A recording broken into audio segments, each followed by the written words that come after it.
Price Lord brothers and sisters. கர்த்தராகிய இயேசு கிறிஸ்துவின் மகா பரிசுத்த நாமத்தினாலே எல்லோரையுமே வாழ்த்துகிறேன். இதற்கு முந்தைய வாரங்கள்ல நாம் செய்த அந்த பைபிள் ஸ்டடியில ஒரு மனிதனுக்கு வருகிற பிரச்சனைகள் எப்படிப்பட்ட பிரச்சனைகளா இருக்கும் அப்படின்றத குறிச்சு நம்ம ஆராய்ந்து பார்த்திருக்கிறோம். தேவன் ஒருவரையும் பொல்லாங்கினால் சோதிக்கிறவர் அல்ல என்பதை நம்ம வசனங்களோட நம்ம நிதானிச்சு பார்த்தோம். பட் பிசாசானவன் யாரை எப்பொழுது விழுங்கலாமோ என்று வகை தேடி சுற்றி திரிகிறான் என்கிற ஒரு விஷயமும் நமக்கு தெரிஞ்ச ஒரு விஷயம்தான். பொல்லாங்கனையும் அக்னி ஆஸ்திரங்கள் எல்லாவற்றையும் அவித்து போடத்தக்கதாய் விசுவாசம் என்னும் கேடகத்தை பிடித்தவர்களாய் நில்லுங்கள் என்று வேதம் சொல்கிறது. உங்களுடைய விசுவாசம் சோதிக்கப்பட வேண்டும் என்றும் எழுதியிருக்கிறது.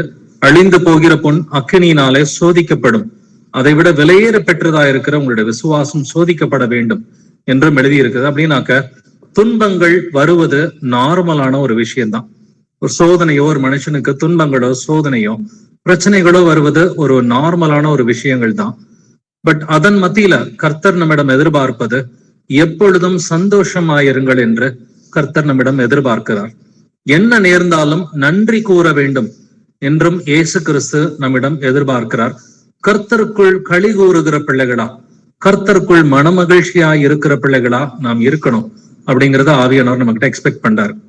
எப்படி பிரதர் இவ்வளவு போராட்டங்கள் மத்தியில, இவ்வளவு சோதனைகள் மத்தியில, விசுவாச சோதனை இருக்குது, உபத்திரவங்கள் வரலாம், பிசாசு ஒரு கிறிஸ்தவருக்கு விரோதமா போராடலாம், இவ்வளவு சோதனைகள் மத்தியில நாம் எப்படி களி கூர்ந்து இருக்க முடியும், எப்படி கர்த்தருக்குள் மனமகிழ்ச்சியா இருக்க முடியும் அப்படின்ற ஒரு கேள்வி இருந்துச்சுன்னா அதை அட்ரஸ் பண்ற ஒரு பைபிள் ஸ்டடி தான் இன்னைக்கான இந்த வேத ஆராய்ச்சி.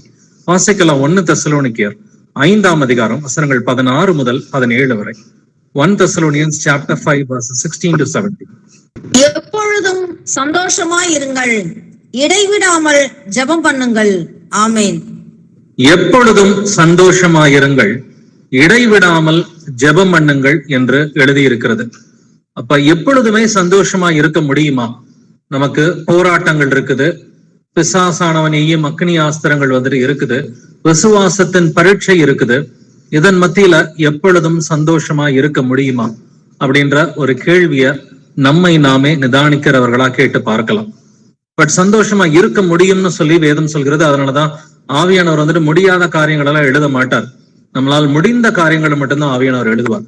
எப்பொழுதும் சந்தோஷமா இருங்கள் அப்படின்னா இருக்க முடியும். அப்ப நாம இருக்கிறோமா? நம்மை நாமே நிதானித்தறிவோம். எப்பொழுதுமே சந்தோஷமா இருக்கிறோமா? காலையில இருந்து நைட்டு வரைக்கும் சந்தோஷம்ன்றது உலக சந்தோஷம் கிடையாது. கர்த்தருக்குள் சந்தோஷமா இருங்கள் என்று வேதம் சொல்கிறது. கர்த்தருக்குள் நாம் சந்தோஷமா இருக்கிறோமா? கர்த்தராகிய இயேசு கிறிஸ்துவுக்குள் மனமகிழ்ச்சியாய் இருக்கிறோமா அப்படிங்கிறத நம்மை நாமே நிதானித்து அறிவோம்.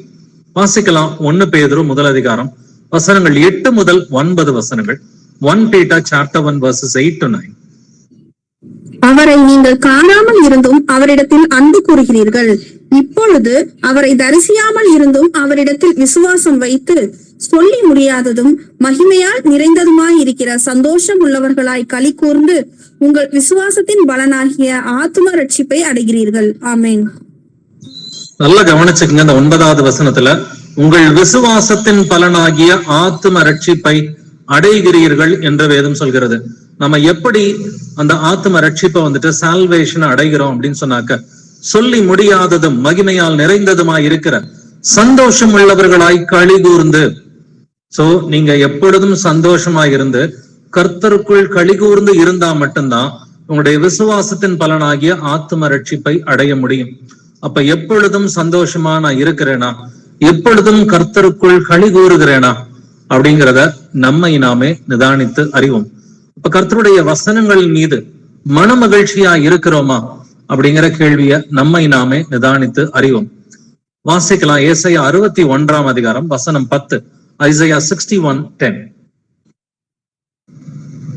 கர்த்தருக்குள் பூரிப்பாய் மகிழ்கிறேன், என் தேவனுக்குள் என் ஆத்துமா களி கூர்ந்திருக்கிறது. மணவாளன் ஆபரணங்களினால் தன்னை அலங்கரித்துக் கொள்ளுகிறதற்கும் மணவாட்டியின் நகைகளினால் தன்னை சிங்காரித்துக் கொள்ளுகிறதற்கும் ஒப்பாக அவர் இரட்சிப்பின் வஸ்திரங்களை எனக்கு உடுத்தி நீதியின் சால்வையை எனக்கு தரித்தார். ஆமென். ஆமென். இது 2ஆம் வருகையில ஒவ்வொரு உண்மை கிறிஸ்தவருக்கும் நடக்க போற காரியத்தை தான் இங்க கர்த்தர் எழுதி இருக்கிறார். கர்த்தருக்குள் பூரிப்பாய் மகிழுகிறேன். என் தேவனுக்குள் என் ஆத்துமா களி கூறுகிறது. அவர் ரட்சிப்பின் வஸ்திரங்களை எனக்கு உடுத்தி நீதியின் சால்வையை எனக்கு தரித்தார். சோ ரட்சிப்பின் வஸ்திரங்கள், நீதியின் சால்வை, நமக்குரிய அந்த மகிமைக்குரிய சரீரம் கர்த்தருடைய இரண்டாம் வருகையின் போது நமக்கு கிடைக்கும். அப்பொழுது இந்த வசனம் நமக்குள்ளரே நிறைவேற போகிறது. அப்ப எப்பொழுதுமே நம்ம கர்த்தருக்குள்ளார பூரிப்பா மகிழணும். ஈவன் மாம்சத்துல இருக்கும் பொழுது கூட கர்த்தருக்குள் பூரிப்பாய் மகிழுகிற பிள்ளைகளா நம்ம இருக்கிறோமா இல்லையா? நம்மளை நாமளே நிதானிச்சு பார்க்கலாம். வாசிக்கலாம் ஏசாயா 25:9. ஐசாயா 25:9. அக்காலத்திலே இதோ இவரே நம்முடைய தேவன், இவருக்காக காத்திருந்தோம், இவர் நம்மை ரட்சிப்பார், இவரே கர்த்தர், இவருக்காக காத்திருந்தோம், இவருடைய ரட்சிப்பினால் களிகூர்ந்து மகிழுவோம் என்று சொல்லப்படும். ஆமேன். அக்காலத்திலே எப்பொழுது? இது இயேசு கிறிஸ்துவின் இரண்டாம் வருகையின் போது. இதோ இவரே நம்முடைய தேவன், இவருக்காக காத்திருந்தோம், இவர் நம்மை ரட்சிப்பார், இவரே கர்த்தர், இவருக்காக காத்திருந்தோம், இவருடைய ரட்சிப்பினால் களிகூர்ந்து மகிழுவோம். சோ களிகூறுதல் என்பது, மகிழ்ச்சி என்பது இயேசுவின் வருகைக்கு முன்னாடி மட்டும் இல்லை, இயேசுவின் வருகைக்கு பின்னாடியும் அது களிகூறுதலாகவும் மகிழ்ச்சியாகவும் தான் இருக்க போகிறது. அப்படின்னா அதுக்கு முன்னாடியே நம்ம பிராக்டிஸ் பண்ணணும்னு சொல்லி கர்த்தர் எதிர்பார்க்கிறார். அதனாலதான் 1 தெசலோனிக்கர் 5ஆம் அதிகாரத்துல எப்பொழுதும் சந்தோஷமா இருங்கள் என்று எழுதி இருக்கிறது. வாசிக்கலாம். சங்கீதம் 149 வசனம் 5. Psalm 149 verse 5. பரிசுத்தவான்கள் மகிமையோடே களி கூர்ந்து தங்கள் படுக்கைகளின் மேல் கம்பீரிப்பார்கள். ஆமேன். பரிசுத்தவான்கள் தங்கள் படுக்கைகளின் மேல் கம்பீரிப்பது எப்பொழுது? கர்த்தராகிய இயேசு கிறிஸ்துவின் இரண்டாம் வருகையின் போது பரிசுத்தவான்கள், கிறிஸ்துவுக்குள் மரித்தவர்கள் முதலாவது எழுந்திருப்பார்கள். அவங்க கம்பீரித்து அவர்கள் எழுந்திருப்பார்கள். சோ பரிசுத்தவான்கள் மகிமையோடு களி கூர்ந்து படுக்கையின் மேல் கம்பீரிப்பது இரண்டாம் வருகையின் காலகட்டத்துல. அப்படின்னா அதற்கு முன்னாடியே நாம சந்தோஷமா இருக்கணும்னு சொல்லி கர்த்தர் விரும்புறார். உபத்திரவங்களின் மத்தியில, பிரச்சனைகளின் மத்தியில எப்பொழுதும் சந்தோஷமா இருக்கணும், கர்த்தருக்குள் களி கூறணும், மன மகிழ்ச்சியா இருக்கணும்னு சொல்லி சொல்றாரு. அப்படி இல்லட்டினாக்க என்ன நடக்கும்ன்றதை நம்ம செக் பண்ணி பார்க்கலாம். நம்ம மன மகிழ்ச்சியா இல்ல அப்படின்னா ஏதாவது பிரச்சனை வருமா அப்படின்றத நம்ம இந்த வசனத்தின் மூலமா தெரிஞ்சுக்கலாம். உபாகமம் 28 வசனம் 47 முதல் 48 வரைக்கும். Deuteronomy chapter 28 verses 47 to 48. சகலமும் பரிபூரணமாய் இருக்கையில் நீ மனமகிழ்ச்சியோடும் களிப்போடும் உன் தேவனாகிய கர்த்தரை சேவியாமற் போனதின் நிமித்தம் சகலமும் குறைவுபட்டு பட்டினியோடும் தாகத்தோடும் நிர்வாணத்தோடும் கர்த்தர் உனக்கு விரோதமாய் அனுப்பும் சத்துருக்களை சேவிப்பாய். அவர்கள் உன்னை அழித்து தீருமட்டும் இருப்பு நுகத்தடியை உன் கழுத்தின் மேல் போடுவார்கள். ஆமென். ஆமென். சகலமும் பரிபூரணமாய் இருக்கையில் நீ மனமகிழ்ச்சியோடும் களிப்போடும் உன் தேவனாகிய கர்த்தரை சேவியாமற் போனதன் நிமித்தம். சோ எல்லாமே ஆண்டவர் கொடுக்கிறாரு. சாப்பாடு கொடுக்கிறாரு, துணிமணி கொடுக்கிறாரு, நமக்கு தங்குறதுக்கு இடம் கொடுக்கிறாரு, சத்தியத்தை சொல்லி கொடுக்கிறாரு. சகலமும் பரிபூரணமா இருக்கையில நம்ம என்ன செய்யணுமா? மனமகிழ்ச்சியோடும் களிப்போடும் கர்த்தரை சேவிக்கணும்னு எழுதியிருக்கு. சேவிக்கலைன்னா என்ன நடக்குமா? சகலமும் குறைவுபட்டு பட்டினியோடும் தாகத்தோடும் நிர்வாணத்தோடும் கர்த்தர் உனக்கு விரோதமாய் அனுப்பும் சத்துருக்களை சேவிப்பாய்ன்னு சொல்றாரு. உபாகமம் 28 ஆசீர்வாதங்களும் சாபங்களும் எழுதப்பட்டு இருக்கிறது. அப்ப ஆசீர்வாதங்கள் வசனங்கள் முடிந்த பிறகு கர்த்தர் சாபத்துக்குரிய வசனங்கள் எழுதும் பொழுது என்ன சொல்றாரு? நீ நல்லா இருந்த காலத்துல என்னைய தேடலப்பா, அதனால உனக்கு எல்லாமே குறைவுபட்டு போகும், நீ அழியும் மட்டும் உன்னை தண்டிப்பேன்னு சொல்லி கர்த்தர் சாபத்தை கொடுக்கிறார். அப்ப நம்ம எப்பொழுது களி கூற வேண்டும்? எல்லாமே கர்த்தர் நம்ம கொடுத்திருக்கிறார். யாருக்குமே சாப்பாட்டுக்கு குறை இல்லாம, துணிமணிக்கு குறை இல்லாம, தங்குறதுக்கு ஒரு வீடை கொடுத்து கர்த்தர் அடிப்படை தேவைகளை அவர் ஆசீர்வாதமா கொடுத்திருக்கிறார். அப்படி இருக்கிறப்ப நம்ம கர்த்தரை எப்படி தேடணுமா? மன மகிழ்ச்சியோடும் களிப்போடும் இயேசு கிறிஸ்துவை நாம் சேவிக்கணும். சேவிக்கிறோமா? நம்மை நாமே நம்ம நிதானித்து அறிவோம். வாசிக்கலாம். பிலிப்பியர் 3ஆம் அதிகாரம் 1 வசனம். பிலிப்பியன்ஸ் 3:1. மேலும் என் சகோதரரே, கர்த்தருக்குள் சந்தோஷப்படுங்கள். எழுதினவைகளையே எழுதுவது எனக்கு வருத்தம் அல்ல, அது உங்களுக்கு நலமாயிருக்கும். ஆமேன். என் சகோதரரை கர்த்தருக்குள் சந்தோஷப்படுங்கள் அப்படிங்கிறார். எழுதினவைகளையே திரும்பவும் எழுதுறது எனக்கு வருத்தம் அல்ல, அது உங்களுக்கு நலமாயிருக்கும். எது எழுதினதையே திரும்ப திரும்ப எழுதுறாரு? கர்த்தருக்குள் சந்தோஷப்படுங்கள்னு சொல்லி சொல்றாரு. அப்ப நம்ம சந்தோஷமா இருக்கணும். இது அனித்தியமான இந்த உலகத்துக்குரிய பாவ சந்தோஷமா இருக்கக்கூடாது. அநேகருக்கு அனித்தியமான இந்த பாவ சந்தோஷம் எல்லாம் இருக்குது. எபிரேயர் 11ஆம் அதிகாரம் 25-26 வசனங்கள் சொல்றது போல டெம்பரரியான சந்தோஷம், பாவ சந்தோஷம் எல்லாம் இருக்குது. இப்ப சிகரெட் குடிக்கிறவங்களுக்கு அதன் மூலமா ஒரு சந்தோஷம் இருக்கும், ட்ரிங்க்ஸ் சாப்பிடுறவங்களுக்கு அதன் மூலமா ஒரு சந்தோஷம் இருக்கும், சினிமா பாக்குறவங்களுக்கு அதன் மூலமா ஒரு சந்தோஷம் இருக்கும், குறை சொல்லுகிறவர்களுக்கு அதன் மூலமா ஒரு சந்தோஷம் இருக்கும். ஆனா கர்த்தர் வந்துட்டு நமக்கு சொல்லிக் கொடுக்கிறது கர்த்தருக்குள் சந்தோஷப்படுங்கள் என்று ஆவியானவர் சொல்லிக் கொடுக்கிறார். இது நம்ம பிலிப்பியர் 3:1 படிச்சோம். அப்படியே அடுத்த அதிகாரம் பிலிப்பியர் 4:4 வாசிக்கலாம். பிலிப்பியன்ஸ் 4:4. கர்த்தருக்குள் எப்பொழுதும் சந்தோஷமாயிருங்கள் என்று மறுபடியும் சொல்லுகிறேன். ஆமென். கர்த்தருக்குள் எப்பொழுதும் சந்தோஷமாயிருங்கள் என்று மறுபடியும் சொல்லுகிறேன். 3வது அதிகாரத்திலையும் சந்தோஷமாயிருங்கன்னு சொல்லி ஆவியானவர் சொல்றாரு. 4வது அதிகாரத்திலையும் 2 வார்த்தை தொடர்ந்து ஒரே வார்த்தை தான், சந்தோஷமாயிருங்கள் அப்படின்றாரு. அப்ப சந்தோஷமா இருக்கிறோமா? இல்ல பிரதர், எப்படி எனக்கு பிரச்சனை நிறைய இருக்குது, அதன் மத்தியில நான் எப்படி சந்தோஷமா இருக்கிறது அப்படின்னு சொல்லி ஒரு கேள்வி கேட்கலாம். உங்களுடைய பிரச்சனைகள் என்ன விதமான பிரச்சனைன்றத நீங்க முதல்ல ஆராய்ந்து பாருங்க. தேவன் ஒருவரையும் பொல்லாங்கினால் சோதிக்கிறவர் அல்ல, அவனவன் தன் சுய இச்சையினால இழுக்கப்பட்டு சிக்குண்டு சோதிக்கப்படுகிறான் என்று வேதம் சொல்கிறது. அப்ப இது விசுவாச சோதனையா? நமக்கு இருக்கிற பிரச்சனை என்ன பிரச்சனை? இது விசுவாச சோதனையா? விசுவாச சோதனையா இருந்தா விசுவாசத்தோட நம்ம ஜெயிக்கணும். இல்ல சுய இச்சையினால வருகிற பிரச்சனையா? அதுக்கு நம்ம மனம் திரும்பணும். இல்ல கர்த்தர் நம்மளை சிக்ஷிக்கிறாரா? தப்பு பண்ணதுனால கர்த்தர் நம்மளை சிக்ஷிக்கிறாரா? மனம் திரும்பிதான் ஆகணும். இல்ல உங்களுக்கு நல்லா கீழ்ப்படுகிறது மூலமா உபத்திரவம் வருதா? உபத்திரவம் வந்தா சந்தோஷப்படுங்க, கர்த்தருக்குள் சந்தோஷமா இருங்கள். உபத்திரவம் வந்துச்சுன்னா மகிழ்ந்து களி கூறுங்கள் என்று வேதம் சொல்கிறது. அப்ப கர்த்தருக்குள் எப்பொழுதும் சந்தோஷமா இருக்கிறதுக்கு நம்ம பழகணும். என்ன நடந்தாலும் சரி. அப்போஸ்தலன் பவுலை கவனிச்சு பாருங்க. பவுலையும் சீலாவையும் ஜெயில பிடிச்சு போடுறப்ப அவங்க நடுராத்திரி எந்திரிச்சு பாட்டு பாடி கர்த்தரை ஆராதித்து கொண்டிருந்தார்கள். அதனால வந்துட்டு அந்த இடம் அசைந்தது அப்படிங்கிறத நம்ம வாசிக்கிறோம். ஒரு பூகம்பம் வந்த மாதிரி அந்த இடம் அசைந்து எல்லா கேட்டும் திறந்துருச்சு. சோ பரிசுத்த ஆவியானவர் பலமாய் வேலை பார்ப்பது எப்பன்னு பாத்தீங்கன்னா, உபத்திரவத்தின் மத்தியில நீங்க சந்தோஷமா இருக்கும் பொழுது உங்களுக்குள் இருக்கிற ஆவியானவர் சந்தோஷமா இருந்து பரிபூரண கிருபை வந்துட்டு உங்களுக்கு கொடுப்பார். அப்ப இருக்கிற பிரச்சனை உபத்திரவமா இருந்தா நல்லது, உபத்திரவமா இருந்தா சந்தோஷப்பட்டுக்கலாம். உபத்திரவம் எதனால வரும்? கீழ்ப்படிவதன் மூலமா தான் உபத்திரவம் வரும். பட் சுய இச்சையினால பிரச்சனை வந்துச்சுன்னு சொன்னா அது உபத்திரவம் கிடையாது. அது நமக்கு நாமளே வருவித்துக் கொள்கிற ஒரு பிரச்சனை. அதுக்கு நம்ம மனம் திரும்பினாக்க கர்த்தர் விடுதலையை கொடுப்பார். அப்ப நம்ம களி கூறுவது கர்த்தருக்குள் களி கூறுகிறோமா அப்படின்றத நம்மை நாமே நிதானித்து அறிவோம். டெய்லி நம்ம கர்த்தருக்குள்ளார சந்தோஷமா இருக்கிறோமா? டெய்லி நைட்டு தூங்குறப்ப சந்தோஷமா தூங்குறோமா?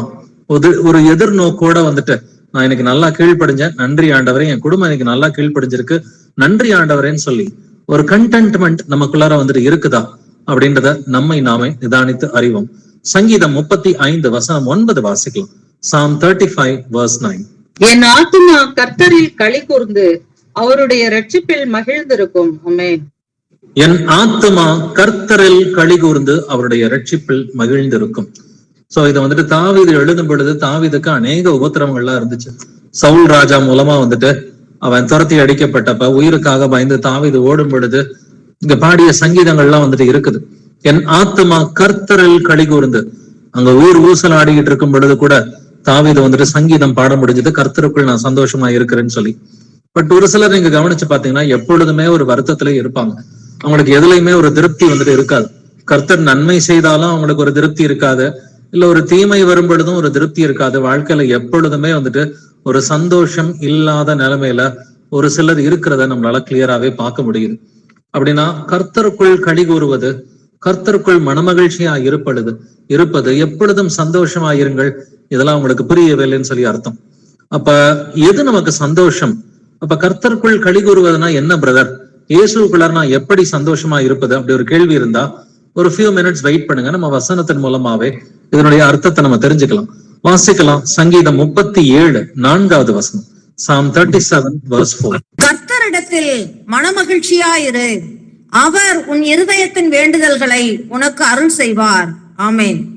கர்த்தரிடத்தில் மனமகிழ்ச்சியாயிரு, அப்ப அவர் என்ன செய்வாரா? உன் இருதயத்தின் வேண்டுதல்களை உனக்கு அருள் செய்வார். அந்த வேண்டுதல்கள் முதலாவது கர்த்தருக்கு பிரியமான வேண்டுதலா இருக்கணும்.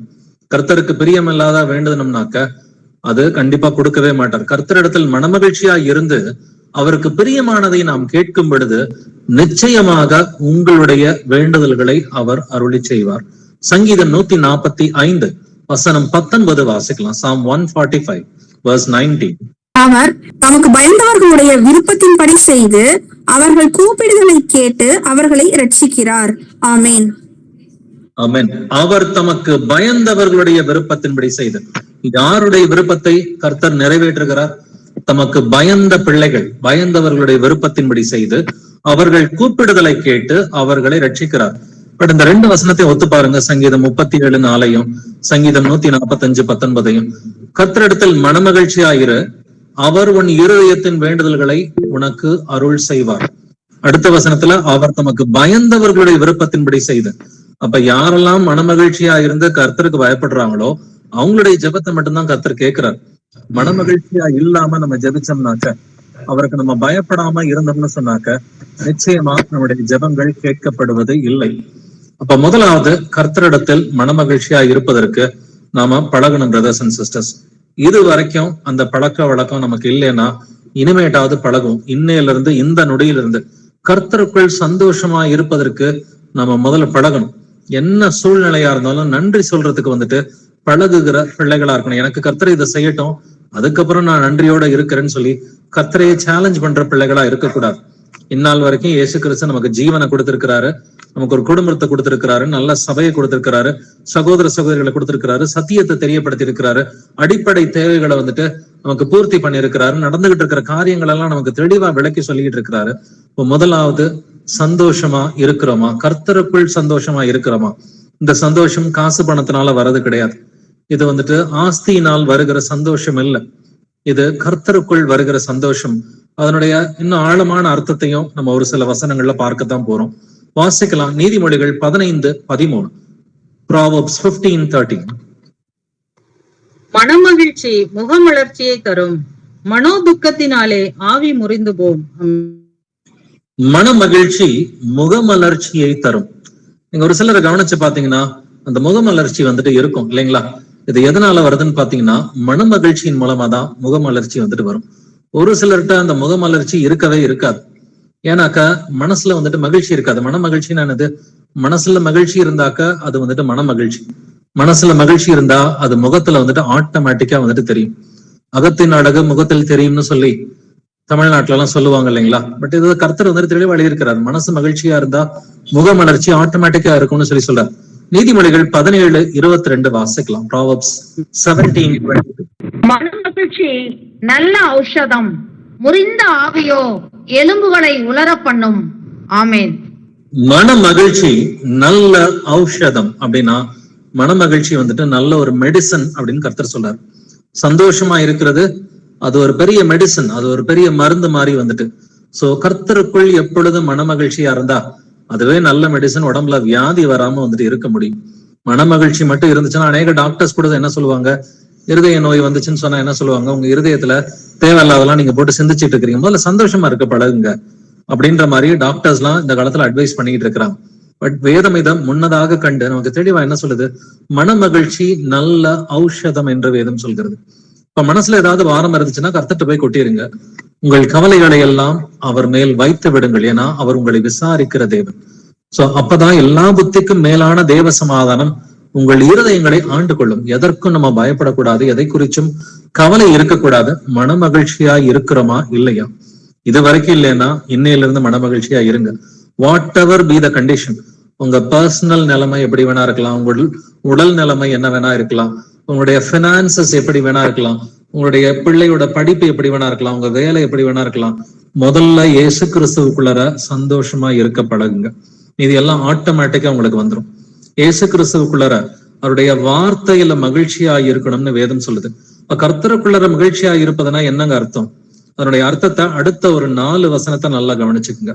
அடுத்த 4 வசனத்தை நல்லா கவனிச்சீங்கன்னா, இயேசு கிறிஸ்துவுக்குள் மனமகிழ்ச்சியா இருப்பதுன்னா அதனுடைய அடிப்படையே அவருடைய வேதத்தில் மனமகிழ்ச்சியா இருப்பது, இயேசு கிறிஸ்துவனுடைய வசனங்கள் மீது மனமகிழ்ச்சியா இருப்பது. இதுதான் கர்த்தரிடத்தில் மனமகிழ்ச்சியா இருப்பது.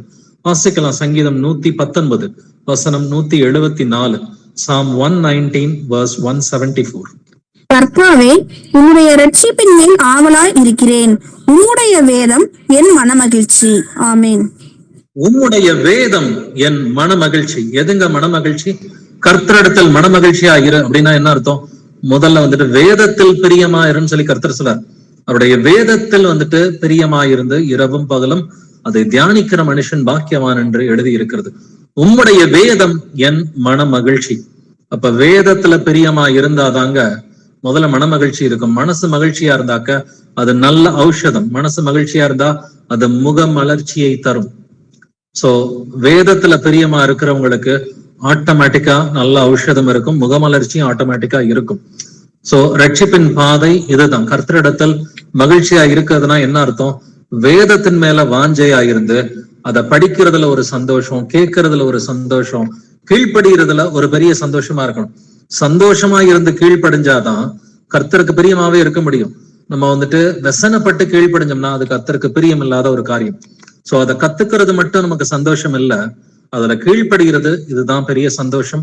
மனமகிழ்ச்சி என்பது கர்த்தரிடத்தில் சந்தோஷமா இருங்கள் என்று வேதம் சொல்வது வந்துட்டு வேதத்தை அறிந்து கொள்வதிலையும் அதற்கு கீழ்ப்படுதலும் நம்ம மனமகிழ்ச்சியா இருக்க வேண்டும். வாசிக்கலாம் சங்கீதம் 119 வசனம் 77.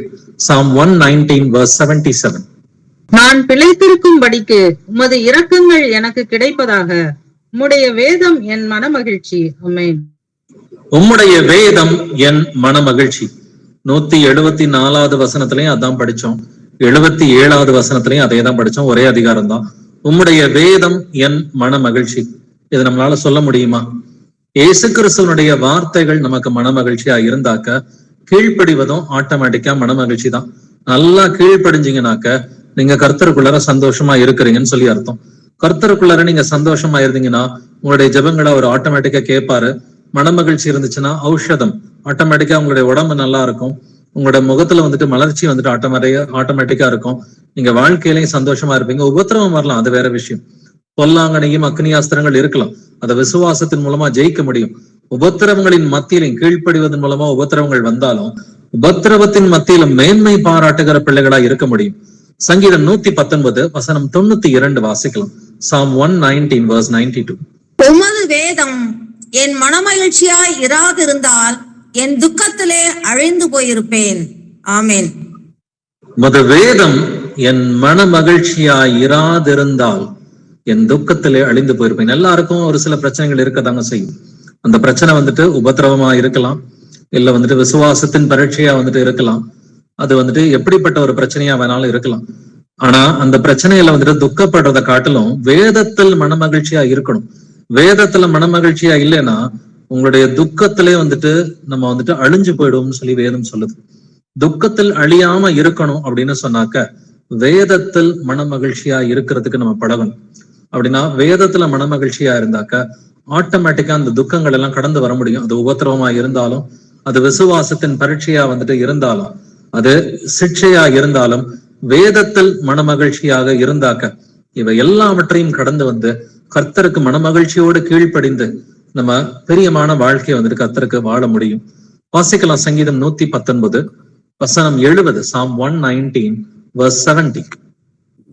அவர்கள் இருதயம் நினந்துண்ணி கொளுத்திருக்கிறது, நானோ உம்முடைய வேதத்தில் மனமகிழ்ச்சியாய் இருக்கிறேன். ஆமேன். ஆமென். நானும் உம்முடைய வேதத்தில் மனமகிழ்ச்சியாய் இருக்கிறேன். நம்மளால சொல்ல முடியுமா? நான் உம்முடைய வேதத்தில் மனமகிழ்ச்சியாய் இருக்கிறேன். ஆண்டவரை எனக்கு இன்னும் உடைய வேதத்துல இருந்து தெரியப்படுத்துங்க. ஏன்னா அது காதுல கேட்கறது மட்டும் சந்தோஷம் இல்ல, தெரிஞ்சுக்கிறது மட்டும் சந்தோஷம் இல்ல. பெரிய சந்தோஷம் வேதத்துக்கு கீழ்ப்படிவதுதான் பெரிய சந்தோஷம். அப்ப சந்தோஷமா கீழ்ப்படுகிறோமா? பாட்டம் லைன் இதுதாங்க. கர்த்தரிடத்தில் மனமகிழ்ச்சியா இரு, எப்பொழுதும் சந்தோஷமா இருங்கள், கர்த்தருக்குள் சந்தோஷமா இருங்கள்.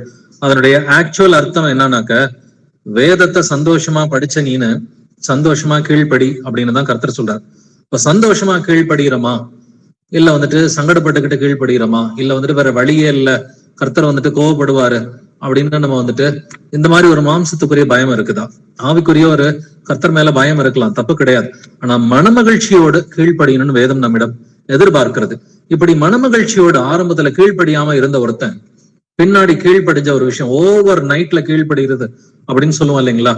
ஓவர் நைட்ல கீழ்ப்படிஞ்சு மனமகிழ்ச்சியா இருந்த ஒருத்தன் இருக்கிறான். வாசிக்கலாம். அப்போஸ்தலர் 16ஆம் அதிகாரம் 34வது வசனம். ஆக்ட் 16:34. பின்பு அவன் அவர்களை தன் வீட்டிற்கு கூட்டிக் கொண்டு போய் அவர்களுக்கு போஜனம் கொடுத்து தன் வீட்டார் அனைவரோடும் கூட தேவனிடத்தில் விசுவாசம் உள்ளவனாகி மனமகிழ்ச்சியா இருந்தான். ஆமென். ஒருத்தவன் மனமகிழ்ச்சியா இருக்கிறான்றத பாக்குறோம். யார் இவன் அப்படின்னு பாத்தீங்கன்னா, ஜெயிலர். அப்போஸ்தலன் பவுலையும் சீலாவையும் ஜெயில போட்டு அடைச்ச அந்த ஜெயிலர். சோ அவங்கள அடிக்கிறான், அடிச்சுட்டு அவங்கள ஜெயில போட்டு அடைச்சிட்டு சங்கிலிகளால் கட்டுகிறான். நடுராத்திரியில பவுலும் சீலாவும் வந்துட்டு கர்த்தரை துதித்து ஆராதிக்கிறார்கள். அப்பொழுது ஒரு நிலநடுக்கம் போன்ற ஒரு நடுக்கம் அங்கே வருகிறது. எல்லா கதவுகளும் திறக்கிறது. சிறைச்சாலைக்காரன் தற்கொலை பண்ணிக்க போறான். ஏன்னா கைதிகள்லாம் தப்பிச்சு ஓடிட்டாங்கன்னாக்க ராஜா கேள்வி கேட்பாரு. தற்கொலை பண்ணிக்க போறப்ப அப்ப வந்துட்டு பவுலுடைய வார்த்தைகள் மூலமா தற்கொலை பண்ணிக்காம சுவிசேஷத்தை கேட்கிறான். ஆண்டவமாரே, ரட்சிக்கப்படுவதற்கு நான் என்ன செய்ய வேண்டும் அப்படின்ற ஒரு கேள்வியை கேட்கிறான். அவனுக்கு சுவிசேஷம் அறிவிக்கப்படுகிறது. ராத்திரியோட ராத்திரியா பவுல கூட்டிட்டு வந்து வீட்டுல சாப்பாடு கொடுத்து காயங்கள் எல்லாம் கழுவி சுவிசேஷத்தை கேட்டுக்கிறான். கேட்டுட்டு தன் வீட்டார் அனைவரோடும் கூட தேவனிடத்தில் விசுவாசம் உள்ளவனாகி மன மகிழ்ச்சியா இருந்தான். தற்கொலை பண்ணிக்க போனவன் ராத்திரியோட ராத்திரியா சுவிசேஷத்தை கேட்டுட்டு அவன் ஞானஸ்நானம் எடுத்து விசுவாசம் உள்ளவனாகி மன மகிழ்ச்சியா இருந்தான் என்று வேதம் சொல்கிறது. அப்ப கர்த்தருடைய வேதம் தாங்க மனமகிழ்ச்சி. வேதத்திற்கு கீழ்ப்படிவது அதுதான் மனமகிழ்ச்சி.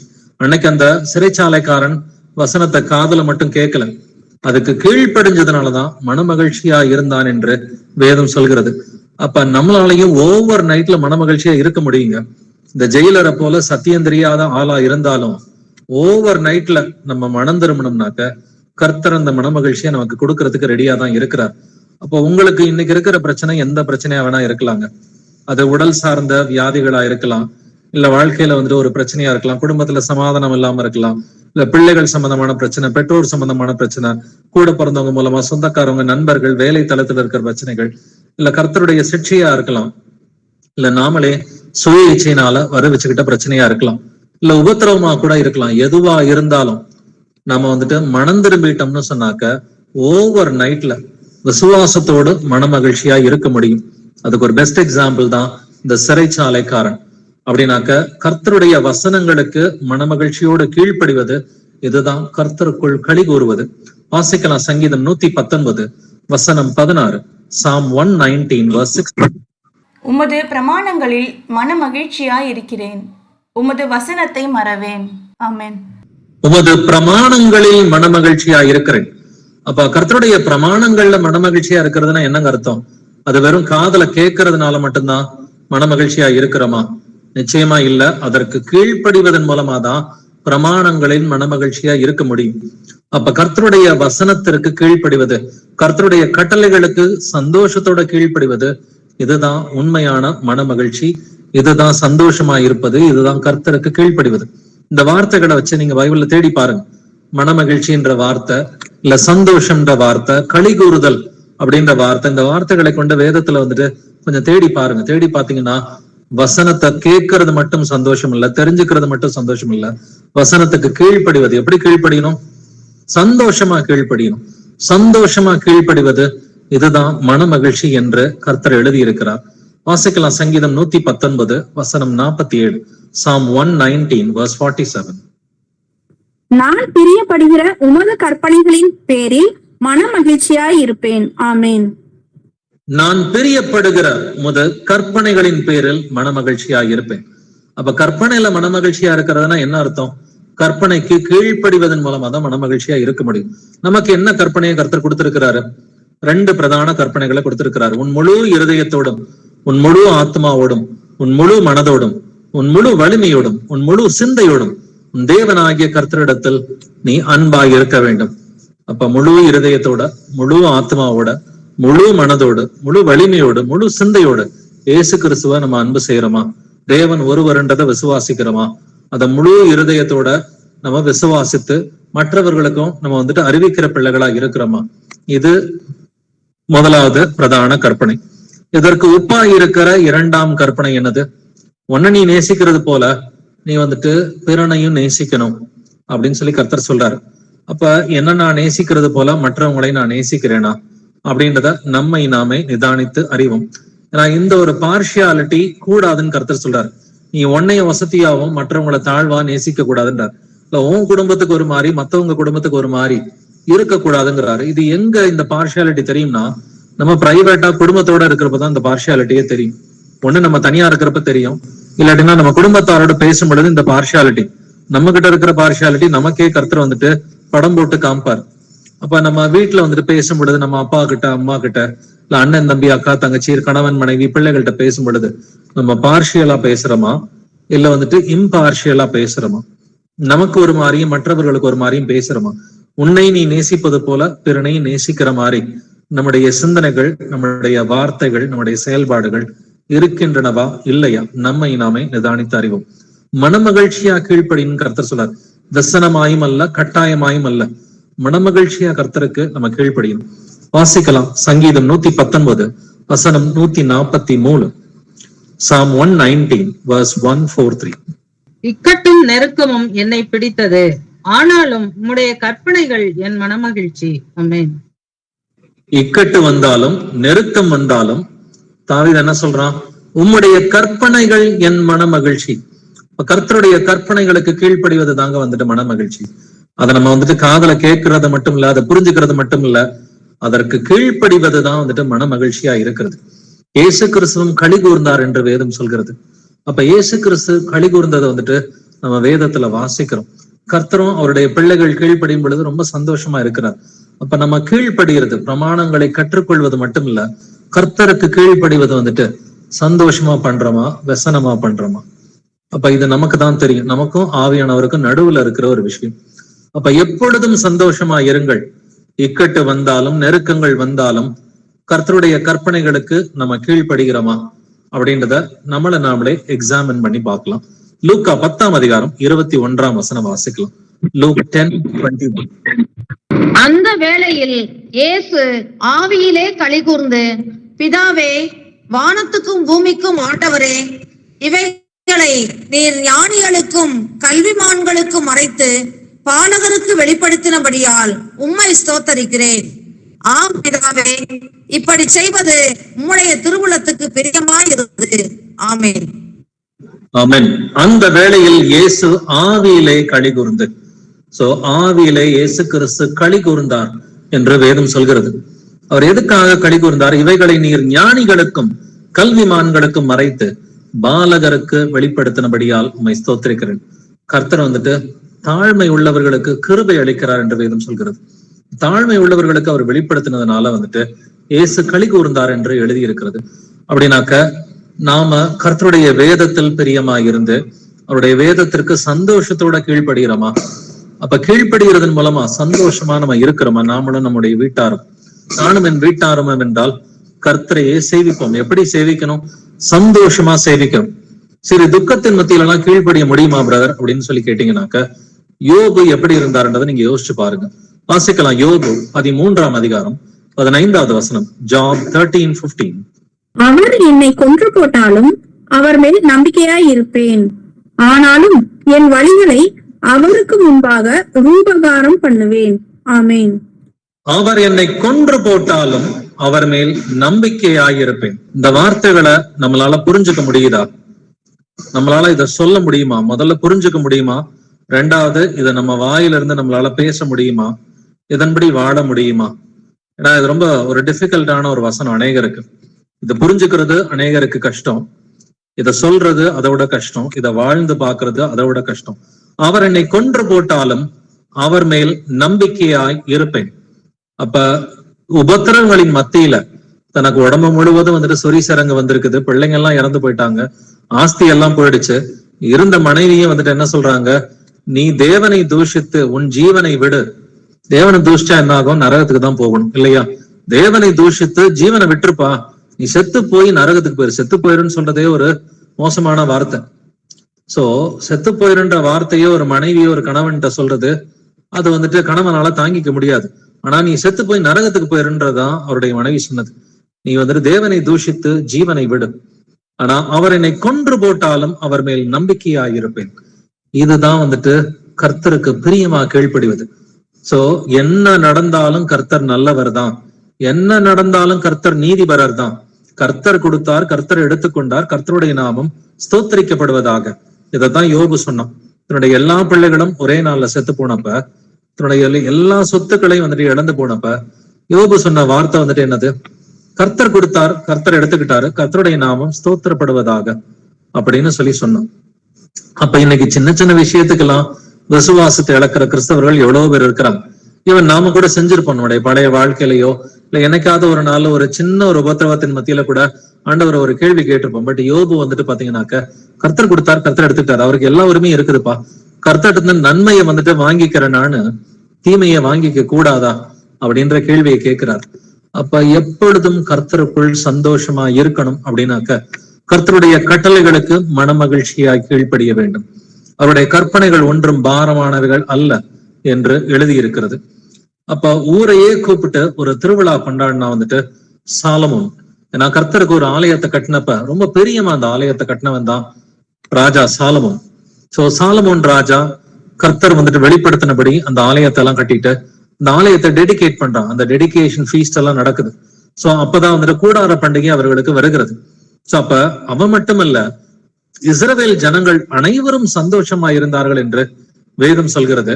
சோ இப்படிப்பட்ட ஒரு சந்தோஷத்தை தான் நம்ம 1000 வருட அரசாட்சியில இதை விட ஒரு அதிகமான சந்தோஷத்தை பார்க்க போறோம். சோ அதுக்கு ஒரு சின்ன வந்துட்டு ஒரு கிளிம்ஸ் தான் வந்துட்டு அந்த ஃபீஸ்ட் ஆஃப் டேபர்னாக்கிள்ஸ் அவங்க எப்படி கொண்டாடினாங்க. சாலமோனுடைய காலகட்டத்துல அவங்க அந்த ஆலயத்தை கட்டி டெடிகேட் பண்ணது, சாலமோனுடைய ஜெபம் எப்படிப்பட்ட ஒரு ஜெபமா இருந்தது, அவங்க எல்லாம் எப்படி சந்தோஷமா இருந்தார்கள் அப்படின்றத வாசிச்சு பார்க்கலாம். 1 ராஜாக்கள் 8ஆம் அதிகாரம் 66வது வசனம் வாசிக்கலாம். 1 Kings 8:66. 8ஆம் நாளில் ஜனங்களுக்கு விடை கொடுத்து அனுப்பினான். அவர்கள் ராஜாவை வாழ்த்தி, கர்த்தர் தமது தாசனாகிய தாவீதுக்கும் தமது ஜனமாகிய இஸ்ரவேலுக்கும் செய்த எல்லா நன்மைக்காகவும் சந்தோஷப்பட்டு மனமகிழ்ச்சியோட தங்கள் கூடாரங்களுக்கு போய்விட்டார்கள். ஆமென். 8ஆம் நாளில் ஜனங்களுக்கு விடை கொடுத்து, எந்த 8ஆம் நாள்? யூதர்களுடைய 7ஆம் மாதம் 15ஆம் நாள் முதற்கொண்டு ஒரு 7 நாள் கூடார பண்டிகை அவங்க கொண்டாடுவாங்க. அந்த 8வது நாள் ஒன்று இருக்குது, அது விசேஷத்த சபை கூடுகை. அந்த 8ஆம் நாளில் ஜனங்களுக்கு விடை கொடுத்து, சோ இந்த ஃபைனல் டேல தான் ஆக்சுவலி ஹமாஸ் வந்துட்டு அக்டோபர் 7ஆம் தேதி கூடார பண்டிகையோட அந்த ஃபைனல் டேல தான் ஹமாஸ் வந்துட்டு அவங்க வந்துட்டு யூதர்கள் மத்தியில அவங்க அடிச்சது, அநேகர் ஒரு 1200 பேரை கொலை பண்ணது இந்த டேட்ல தான். 8ஆம் நாளில் ஜனங்களுக்கு விடை கொடுத்து அனுப்பினான். அவர்கள் ராஜாவை வாழ்த்தி, கர்த்தர் தமது தாசனாகிய தாவீதுக்கும் தமது ஜனமாகிய இஸ்ரவேலுக்கும் செய்த எல்லா நன்மைகளுக்காகவும் சந்தோஷப்பட்டு மனமகிழ்ச்சியோட தங்கள் கூடாரங்களுக்கு போய்விட்டார்கள். நாட்டுல உள்ள எல்லா ஜனங்களும் ஒரே ஊர்ல இருந்தா எவ்வளவு சந்தோஷமா இருக்கும் யோசிச்சு பாருங்க. கர்த்தருக்கு பண்டிகை கொண்டாடணும்னு சொல்லி அந்த நாட்டுல இருக்கிற எல்லா ஜனங்களும் ஒரே சிட்டியில இருப்பாங்க. அந்த எருசலேம் அப்படின்னா அந்த ஒரே சிட்டிக்கு வந்து ஒரு நாள் கிடையாது, 8 நாள் அங்க ராஜா நல்ல ஒரு விருந்து போடுறாரு. சோ ராஜாவோட விருந்து சாப்பிட்டு கர்த்தரை வந்துட்டு வாழ்த்திட்டு தாவீதுக்கு செய்த நன்மைகள், சாலமோனுக்கு செய்த நன்மைகள், ஜனங்களுக்கு செய்த நன்மைகளுக்காக ஜனங்கள் வந்துட்டு சந்தோஷப்பட்டு மனமகிழ்ச்சியோட தங்கள் கூடாரங்களுக்கு போய்விட்டார்கள். அப்ப கர்த்தரிடத்தில் எப்பொழுதும் மனமகிழ்ச்சியா இருக்க வேண்டும். அது நன்மையானாலும் தீமையானாலும். நன்மையை வாங்கிக்கிற நாம நம்ம 2 வசனங்கள் தொடர்ந்து பார்த்தோம். ஒன்னு நன்மைக்குரிய வசனம், இன்னொன்னு தீமைக்குரிய வசனம். யோபு வந்துட்டு துக்கத்தின் மத்தியில் என்ன சொல்றாரு? அவர் என்னை கொன்று போட்டாலும் அவர் மேல் நம்பிக்கையா இருப்பேன். அப்ப எந்த நேரத்திலையும் வந்துட்டு கர்த்தர் மேல நம்பிக்கையா இருக்க முடியுமா? என்ன பர்சனல் வந்துட்டு ப்ராப்ளம் வந்தாலும் கர்த்தர் மேல நம்பிக்கையா இருக்க முடியுமா? கர்த்தர் எப்பொழுதும் நல்லவர் என்று நினைக்கிறது மட்டும் இல்ல, வாயினால சொல்ல முடியுமா? ஏசு கிறிஸ்து எப்பொழுதும் நல்லவர் தாங்க, எங்க வீட்டுல சாவு விழுந்தாலும் அவர் நல்லவர் தான் இப்படின்னு சொல்ல முடியுமா? எனக்கு என்ன பிரச்சனை வந்தாலும் கர்த்தர் நல்லவர் தான், நானே இறந்தாலும் கர்த்தர் நல்லவர் தான், என் வீட்டுல யார் இறந்தாலும் கர்த்தர் நல்லவர் தான் அப்படின்றத யோபுவை போல சொல்ல முடிஞ்சதுனாக்க ஓகே, நம்ம பரலோக ராஜ்யத்துக்கு ஸ்ட்ரைட்டா போயிட்டு இருக்கிறோம்னு சொல்லி அர்த்தம். அப்ப சாவு எனக்கு ஆதாயம் அப்படின்ற ஒரு வார்த்தையும் வந்துட்டு அப்போஸ்தலன் பவுல் வந்துட்டு பேசி இருக்கிறான் இல்லைங்களா? கிறிஸ்து எனக்கு ஜீவன், சாவு எனக்கு ஆதாயம். அப்ப உபத்திரவத்தின் மத்தியிலையும் நம்ம சந்தோஷமா இருக்கணும்ன்றதை இயேசு கிறிஸ்துவே ஓப்பனா சொல்லி இருக்கிறார். வாசிக்கலாம். மத்தேயு 5ஆம் அதிகாரம் வசனங்கள் 11 முதல் 12 வரை வாசிக்கலாம். Matthew chapter 5 verses 11 to 12. என் நிமித்தம் உங்களை நிந்தித்து துன்பப்படுத்தி பலவித தீமையான மொழிகளையும் உங்கள் பேரில் பொய்யாய் சொல்வார்களானால் பாக்கியவான்களாய் இருப்பீர்கள். சந்தோஷப்பட்டு களி கூறுங்கள், பரலோகத்தில் உங்கள் பலன் மிகுதியாய் இருக்கும். உங்களுக்கு முன்னிருந்த தீர்க்கதரிசிகளையும் அப்படியே துன்பப்படுத்தினார்களே. ஆமேன். ஆமென். என் நிமித்தம் உங்களை நிந்தித்து துன்பப்படுத்தி, யார் நிமித்தம்? என் நிமித்தம்டார். நீங்க இயேசுவுக்கு நல்லா கீழ்ப்படுகிறதுனால உங்களுக்கு நிந்தையும் துன்பமும் வந்துச்சுன்னா நீங்கள் பாக்கியவான்களா இருப்பீர்கள். என்ன பண்ணணுமா? சந்தோஷப்பட்டு களி கூறுங்கள்னு சொல்லி சொல்றாரு. அப்ப கர்த்தருக்குள் சந்தோஷமா இருக்க வேண்டிய ஒரு முக்கியமான தருணம் எப்ப? கர்த்தர் நிமித்தம் உபத்திரம் வருதா? இது சுய இச்சையினால வர பிரச்சனை கிடையாதுங்க. சுய இச்சையினால வருகிற பிரச்சனை கிடையாது. இல்ல சிக்ஷையும் இது கிடையாது. நல்லா கீழ்ப்படுகிறது மூலமா உங்களை 4 பேர் திட்டுறாங்க, அடிக்கிறாங்க, உங்களை வந்துட்டு ஆகாதவர்கள் என்று உங்களை தள்ளி வைக்கிறாங்கனாக்க சந்தோஷப்பட்டு களி கூற வேண்டிய சமயம் அதுதான். நான் ஒண்ணுமே பண்ணல பிரதர், என்னை வந்துட்டு இவங்க எல்லாம் தப்பா பேசுறாங்க, நான் கரெக்டா தான் நடந்துக்கிறேன் பிரதர், ஆனாலும் வந்துட்டு என்னுடைய சொந்தக்காரங்க, நண்பர்கள், எங்க ஆபீஸ்ல வேலை செய்யறவங்க எல்லாம் என்னை திட்டுறாங்க, நான் இயேசுவுக்கு நல்லா தான் கீழ்ப்படுகிறேன், கீழ்ப்படிஞ்சாலும் வந்துட்டு இவங்க என்னை வந்துட்டு ஒதுக்குறாங்க. அப்பதான் நீங்க சந்தோஷப்பட வேண்டிய சமயம். ஏன்னா இயேசு கிறிஸ்துவின் நிமித்தம் என்று எழுதி இருக்கிறது. சோ என் நாமத்தின் நிமித்தம் நீங்கள் எல்லாராலும் பகைக்கப்படுவீர்கள், முடிவு பரியந்தம் நிலை நிற்பவனை ரட்சிக்கப்படுவான். மத்தேயு 10:22 இந்த வசனம் தான் எழுதியிருக்கு. என் நாமத்தின் நிமித்தம் நீங்கள் எல்லாராலும் பகைக்கப்படுவீர்கள், முடிவு பரியந்தம் நிலை நிற்பவனை ரட்சிக்கப்படுவான். இயேசுவின் நாமத்தின் நிமித்தம் உங்களுக்கு துக்கம் வருதா, துன்பம் வருதா, நிந்தை வருதா, சந்தோஷப்பட்டு களி கூறுங்கள். சந்தோஷமா இருந்து நல்லா கீழ்ப்படிங்க. நான் இயேசுக்கு நல்லா கீழ்ப்படிஞ்சிருக்கேன், எனக்கு ஒரு துன்பம் வந்திருக்குது அப்படின்னு சொல்லி சந்தோஷப்பட வேண்டிய சமயம், மேன்மை பாராட்ட வேண்டிய சமயம் அதுதாங்க. வாசிக்கலாம் ரோமர் 12:12. ரோமன்ஸ் 12:12. நம்பிக்கையிலே சந்தோஷமாயிருங்கள், உபத்திரவத்திலே பொறுமையாயிருங்கள், ஜபத்திலே உறுதியாய் தரித்திருங்கள். ஆமென். நம்பிக்கையிலே சந்தோஷமாயிருங்கள். என்ன நம்பிக்கை? இயேசு கிறிஸ்து 2ஆம் வருகையில வரப்போறாரு. வந்து அவருக்கு நான் ஒழுங்கா கடைசி வரைக்கும் கீழ்ப்படிஞ்சா எனக்கும் என் வீட்டாருக்கும் என் சபையாருக்கும் அவர் நித்திய ஜீவனை கொடுப்பாரு அப்படின்ற அந்த நம்பிக்கையிலே சந்தோஷமா இருங்கள். உபத்திரவத்திலே பொறுமையாருங்கள். அவர் வரத்துக்கு முன்னாடி என்ன நடக்கும்? உபத்திரவம் எல்லாம் இருக்கத்தான் செய்யும். உபத்திரவத்திலே பொறுமையாயிருங்கள், ஜெபத்திலே உறுதியாய் தரித்திருங்கள். ஒரு சிலர் ஜெபம் பண்றதை வந்துட்டு கொஞ்சம் கேஷுவலா எடுத்துட்டு ஒழுங்கா ஜெபம் பண்றது இல்லை, அதனால சந்தோஷமாவே இருக்க முடியாதுங்க. ஏன்னா நம்ம படிச்ச முதல் வசனத்தை நல்லா கவனிச்சுக்குங்க. 1 தெசலோனிக்கேயர் 5ஆம் அதிகாரம் 16வது வசனம். எப்பொழுதும் சந்தோஷமா இருங்கள், 2 வார்த்தை தான் 16வது வசனம். அதுக்கு அடுத்த வசனமும் 2 வார்த்தை தான். இடைவிடாமல் ஜெபம் பண்ணுங்கள். யாரெல்லாம் ஜெபத்தை கைவிடுறாங்களோ அவங்க எல்லாம் சந்தோஷமாவே இருக்க மாட்டாங்க. நல்லா யோசிச்சு பாருங்க. உங்களுக்கு சந்தோஷம் இல்லைன்னா நீங்க ஜெபம் பண்றதை வந்துட்டு விட்டுருந்திருப்பீங்க, இல்ல சந்தோஷத்தோட கீழ்ப்படிஞ்சிருக்க மாட்டீங்க, வசனமா கீழ்ப்படிஞ்சிருந்திருப்பீங்க. வசனமா கீழ்ப்படிஞ்சாலோ ஜெபத்தை கைவிட்டாலோ ஒரு வாரம், 1 மாசம், 3 மாசம், 6 மாசம் சந்தோஷமா கீழ்ப்படியலைனாக்க, ஜெபத்தை கைவிட்டுட்டீங்கன்னா நிச்சயமா நீங்க சந்தோஷமா இருக்க மாட்டீங்க. சோ ஒரு துக்கம் இருக்குதா? ஒரு துக்கம் இருக்குதுன்னா ஒண்ணு நம்ம சந்தோஷமா கீழ்ப்படியல, அப்படி இல்லைன்னா ஒழுங்கா ஜெபம் பண்ணல, அப்படி இல்லைன்னா அந்த 2யுமே நம்ம செஞ்சிருக்க மாட்டோம். சந்தோஷமாவும் கீழ்ப்படிஞ்சிருக்க மாட்டோம், 2வது வந்துட்டு ஒழுங்காவும் ஜெபம் பண்ணிருக்க மாட்டோம். அப்படின்னா நம்மை நாமே நிதானிக்கிறவர்களா யோசிச்சு பார்க்கலாம். எப்பொழுதும் சந்தோஷமா இருந்துதான் ஆகணும், அப்பதான் நித்திய சந்தோஷம் நமக்கு கிடைக்கும். வாசிக்கலாம் யாக்கோபு 1 அதிகாரம் வசனங்கள் 2 முதல் 3 வரை. James chapter 1 verses 2 to 3. என் சகோதரரே, நீங்கள் பலவிதமான சோதனைகளில் அகப்படும் போது உங்கள் விசுவாசத்தின் பரீட்சையானது பொறுமையை உண்டாக்கும் என்று அறிந்து அதை மிகுந்த சந்தோஷமாக எண்ணுங்கள். ஆமென். எதை வந்துட்டு மிகுந்த சந்தோஷமா எண்ணணுமா? நீங்கள் பலவிதமான சோதனைகளில் அகப்படும் போது உங்கள் விசுவாசத்தின் பரீட்சையானது பொறுமையை உண்டாக்கும் என்று அறிந்து அதை மிகுந்த சந்தோஷமாக எண்ணுங்கள். விசுவாசத்தின் பரீட்சை இருக்குது, அதன் மூலமா உங்களுக்கு சோதனை வருதுனாக்க சந்தோஷமா இருங்க. ஆண்டவர் 2 இடத்துல சந்தோஷமா இருக்கு சொல்லி சொல்றாரு. 1 விசுவாசத்துக்கு பரீட்சை வந்தாலும் சந்தோஷமா இரு, உனக்கு இயேசுவின் நாமத்தின் நிமித்தம் உபத்திரம் வந்தாலும் சந்தோஷமா இருந்தார். இது 2 தாங்க நல்ல பிரச்சனை. நல்ல பிரச்சனைனா 1 விசுவாசத்தின் பரீட்சை, அது நல்ல பரீட்சை, அதை ஜெயிச்சிங்கனாக்க உங்களுக்கு பெரிய கிருபையை கர்த்தர் கொடுப்பார். விசுவாசத்தோட விசுவாசத்தின் பரீட்சையை நம்ம ஜெயிக்கணும். பரிசுத்தாவின் துணையோட விசுவாசத்தின் பரீட்சையை நம்ம ஜெயிக்கணும். இதை குறித்து இதுக்கு முந்தைய பைபிள் ஸ்டடீஸ்ல நம்ம டீட்டெயிலா டிஸ்கஸ் பண்ணியிருக்கிறோம். பட் விசுவாசத்தின் பரீட்சை வந்துட்டு என்னத்தை உண்டாக்குமா? அது பொறுமையை உண்டாக்கும் என்று அறிந்து அதை மிகுந்த சந்தோஷமாக எண்ணுங்கள். உங்களுக்கு ஏங்க கர்த்தர் வந்துட்டு விசுவாசத்துக்குரிய பரீட்சையை கொடுக்குறாரு?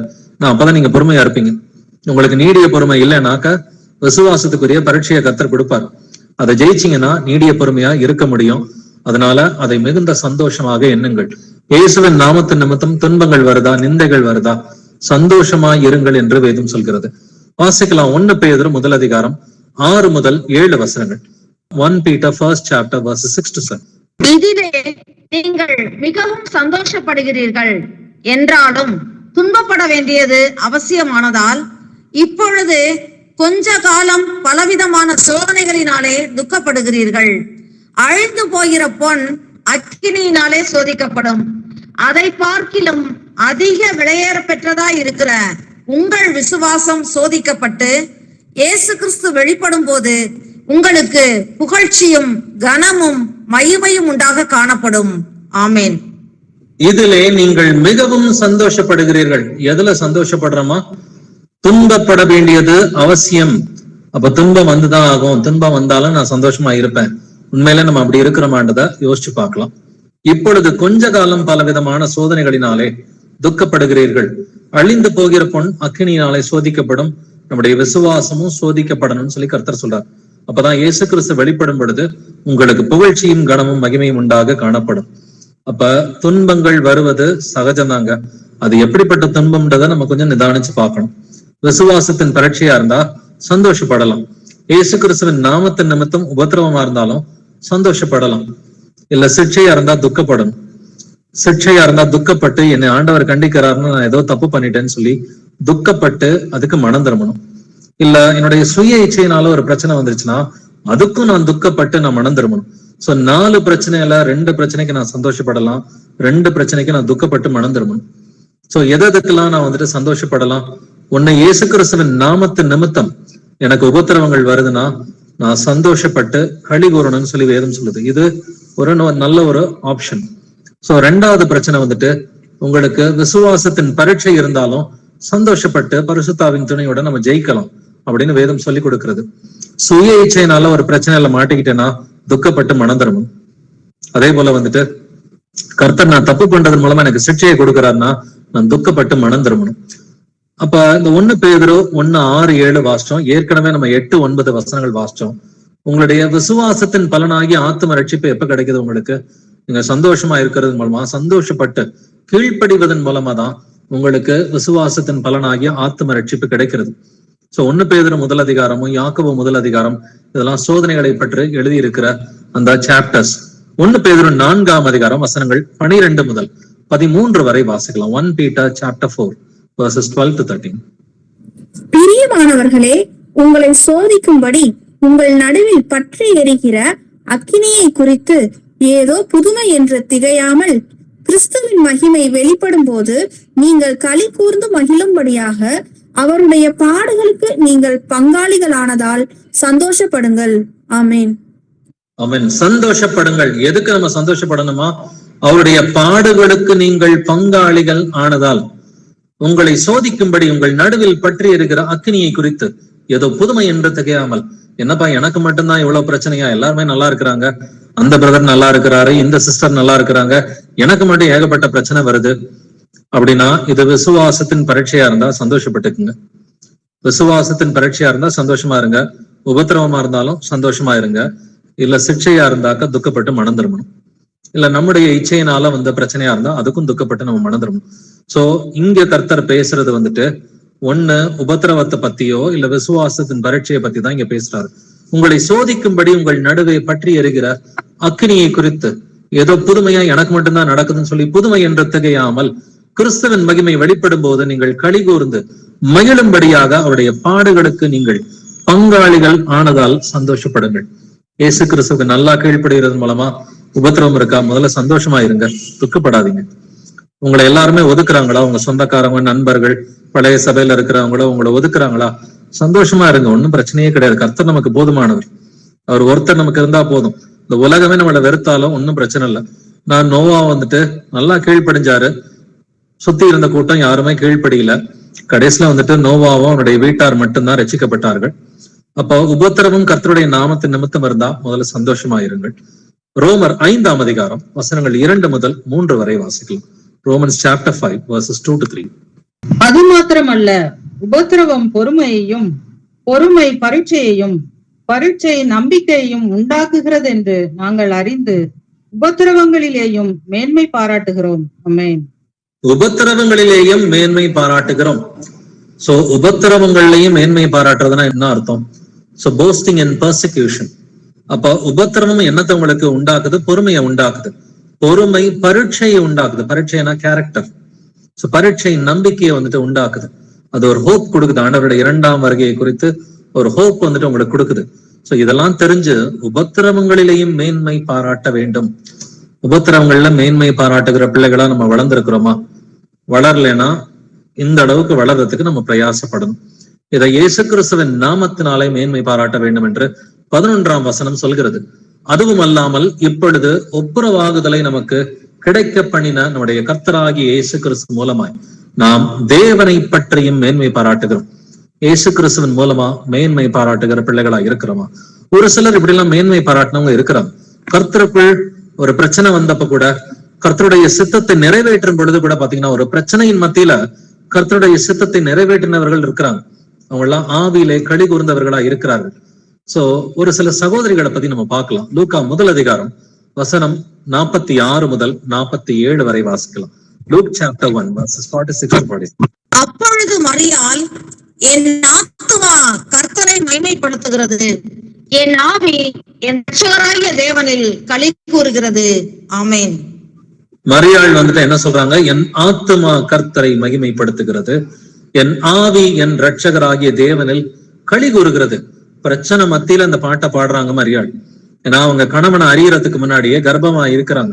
கணவனை அறியறதுக்கு முன்னாடியே கர்ப்பமா இருக்கிற ஒரு பெண் சொசைட்டிக்கு பயப்பட்டுதான் ஆகணும்.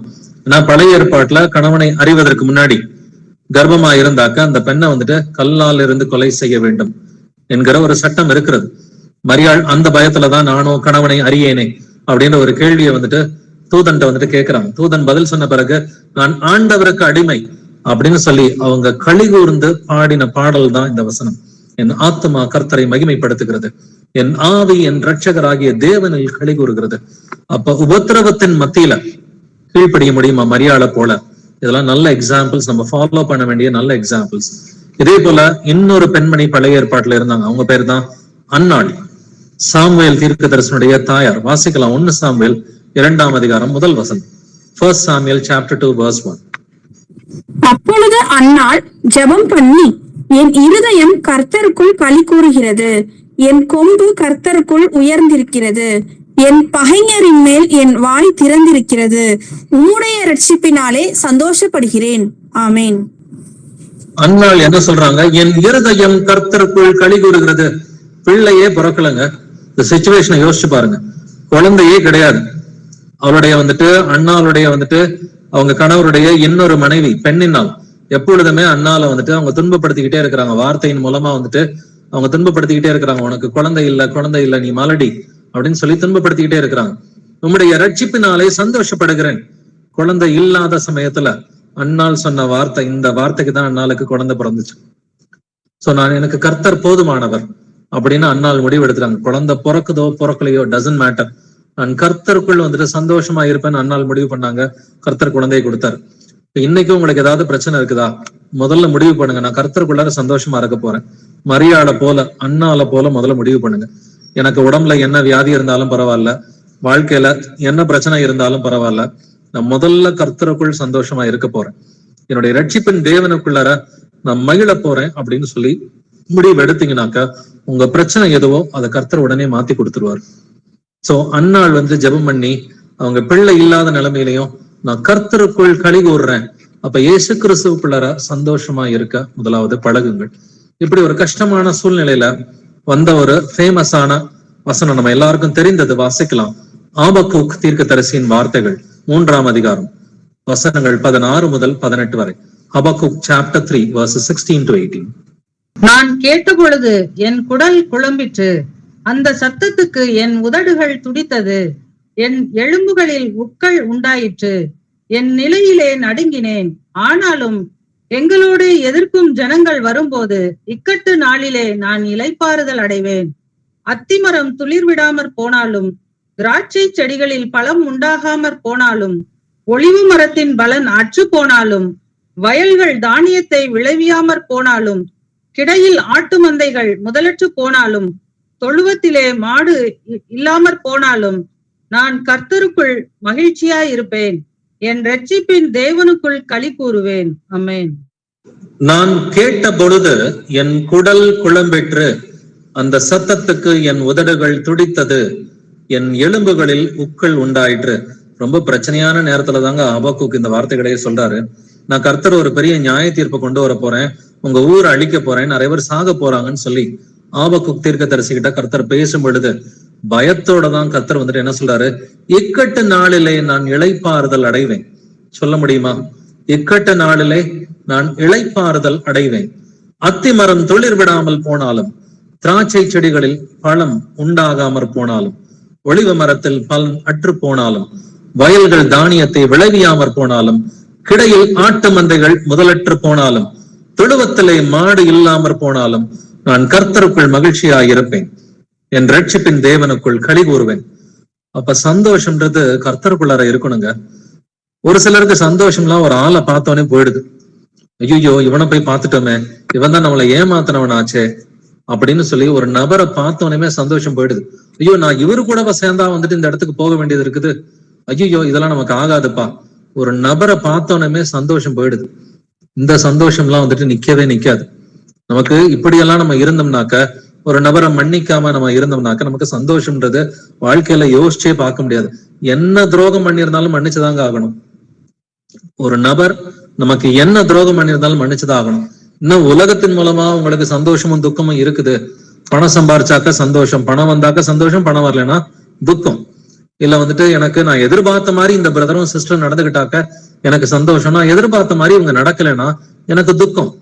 இப்படி உலகத்தார் மூலமாலாம் சந்தோஷம் துக்கம் இருந்துச்சுன்னு சொன்னாக்க நம்ம கர்த்தருக்குள்ளார சந்தோஷமா இருக்கிறதுக்கு வாய்ப்பே கிடையாது.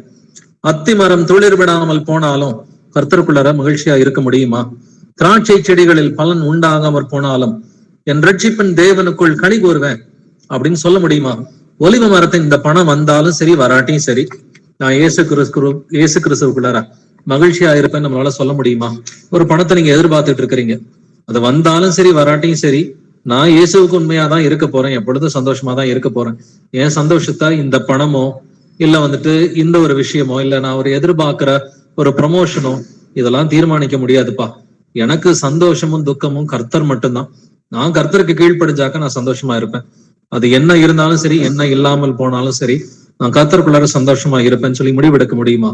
அப்ப ஆபக்குக் தீர்க்கதரிசிய போல, மரியாளை போல, அன்னால போல, யோபுவை போல துக்கத்தின் மத்தியிலும் சந்தோஷமா இருக்க முடியுமா?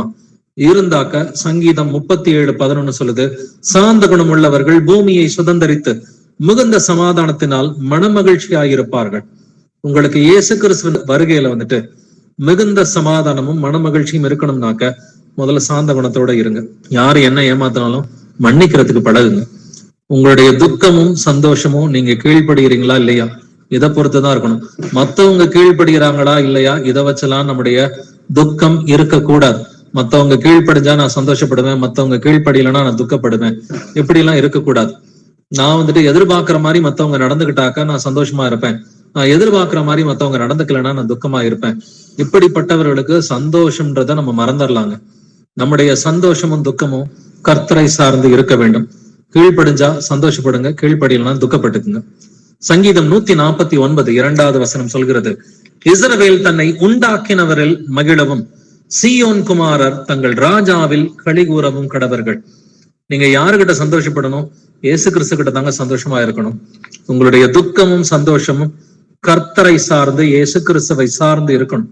அப்ப எப்பொழுதும் சந்தோஷமா இருங்கள் அப்படின்னா என்ன அர்த்தம்? உங்களுடைய சந்தோஷமும் துக்கமும் மனுஷனை சார்ந்து இருக்கக்கூடாது.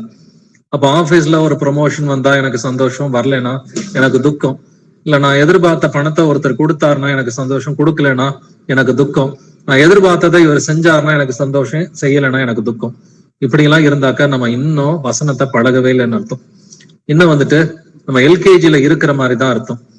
அத்தி மரம் துளிர் விடாமல் போனாலும், திராட்சை செடிகளில் பலன் உண்டாகாமல் போனாலும், ஒலிவ மரத்தின் பலன் அற்று போனாலும், வயல்கள் தானியத்தை விளைவியாமற் போனாலும், கிடையில் ஆட்டு மந்தைகள் முதலற்று போனாலும், தொழுவத்தில் மாடு இல்லாமற் போனாலும், நான் இயேசு கிறிஸ்துவுக்குள் மகிழ்ச்சியாயிருப்பேன், நான் இயேசு கிறிஸ்துவுக்குள் களி கூறுவேன் அப்படின்னு சொன்னாக்க இயேசு கிறிஸ்து நமது தேவனாயிருப்பார், நாம் அவருக்கு குமாரரும் குமாரத்திகளுமாய் இருப்போம்.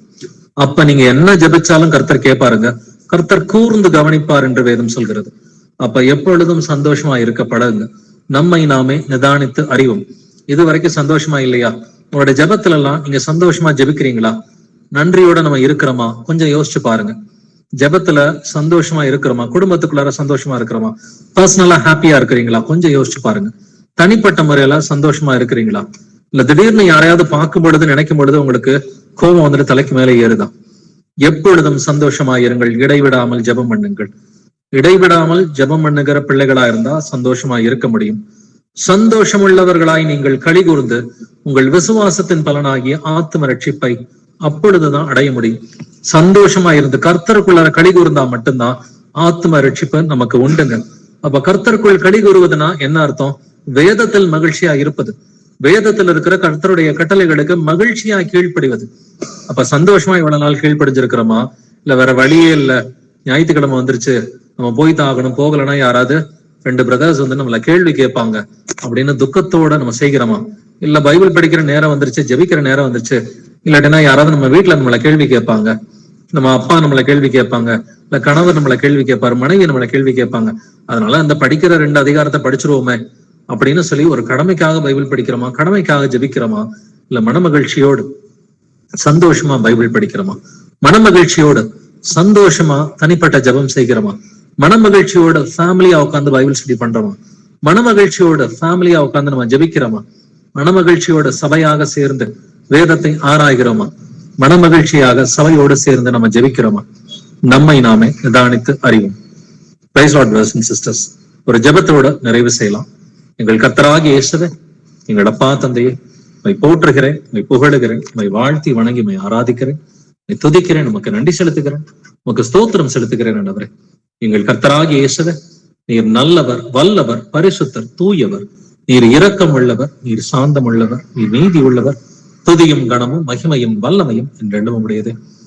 இயேசுவே ஆண்டவரே, இந்த வேத படிப்பினைக்காக உமக்கு நன்றி செலுத்துகிறோம். ஆண்டவரே, அற்புதமான வசனங்களை கொடுத்திருக்கிறீங்க, நன்றி ஆண்டவரே. எப்பொழுதும் சந்தோஷமா இருங்கள் என்று வேதம் சொல்கிறது. இடைவிடாமல் ஜெபம் பண்ணுங்கள் என்றும் நீர் எழுதி வைத்திருக்கிறேன். ஆண்டவர், இந்த வசனத்தின்படி நாங்கள் நடக்காத ஒவ்வொரு தருணத்திற்கும் எங்களை மன்னிங்க. யாராவது ஒரு சகோதரனோ சகோதரியோ சந்தோஷமா இல்லாம எப்பொழுதும் துக்கத்திலே இருந்தாக்க உங்களை தயவாய் மன்னிங்கப்பா. எங்களுடைய சந்தோஷமும் துக்கமும் உண்மை சார்ந்து மட்டும்தான் ஆண்டவர் இருக்குது. நாங்க ஆண்டவரே மனுஷன் மூலமா சந்தோஷத்தை தேடி இருக்கிறோம், பொருட்கள்ல சந்தோஷத்தை தேடி இருக்கிறோம், இல்ல பணத்திலேயோ உலகத்துல சந்தோஷத்தை தேடி இருக்கிறோம். அதற்காக எங்களை மன்னிங்க ஆண்டவரே. எங்களுடைய சந்தோஷமும் துக்கமும் நாங்க உங்களுக்கு கீழ்ப்படுகிறோமா இல்லையா அதை சார்ந்து மட்டுமே இருக்குமா ஆண்டவரே. மற்றவர்களுடைய கீழ்ப்படியாமையில நாங்க துக்கப்படாம இருக்கிறதுக்கு எங்களுக்கு கிருபை கொடுங்க ஆண்டவரே. யாராவது ஒருத்தர் நாங்க எதிர்பார்க்கிற மாதிரி வந்துட்டு செஞ்சாக்க நாங்க சந்தோஷப்படுறதும், நாங்க எதிர்பாராத மாதிரி அவங்க செஞ்சாங்கன்னாக்க துக்கப்படுறதும், இப்படி நாங்கள் வந்துட்டு குழந்தைகளாக இருந்த ஒவ்வொரு தருணத்திற்கும் எங்களை மன்னிக்க வேண்டுமாறும் கெஞ்சி மன்றாடுகிறேன். எங்களுடைய ஆத்ம ரட்சிப்பை நாங்க அடையணும்னாக்க நாங்க கர்த்தருக்குள் எப்பொழுதும் மகிழ்ச்சியா இருக்க வேண்டும் என்று வேதம் சொல்கிறது. இப்படி நாங்க இருக்கிறதுக்கு எங்களுக்கு கிருபையை கொடுங்கப்பா.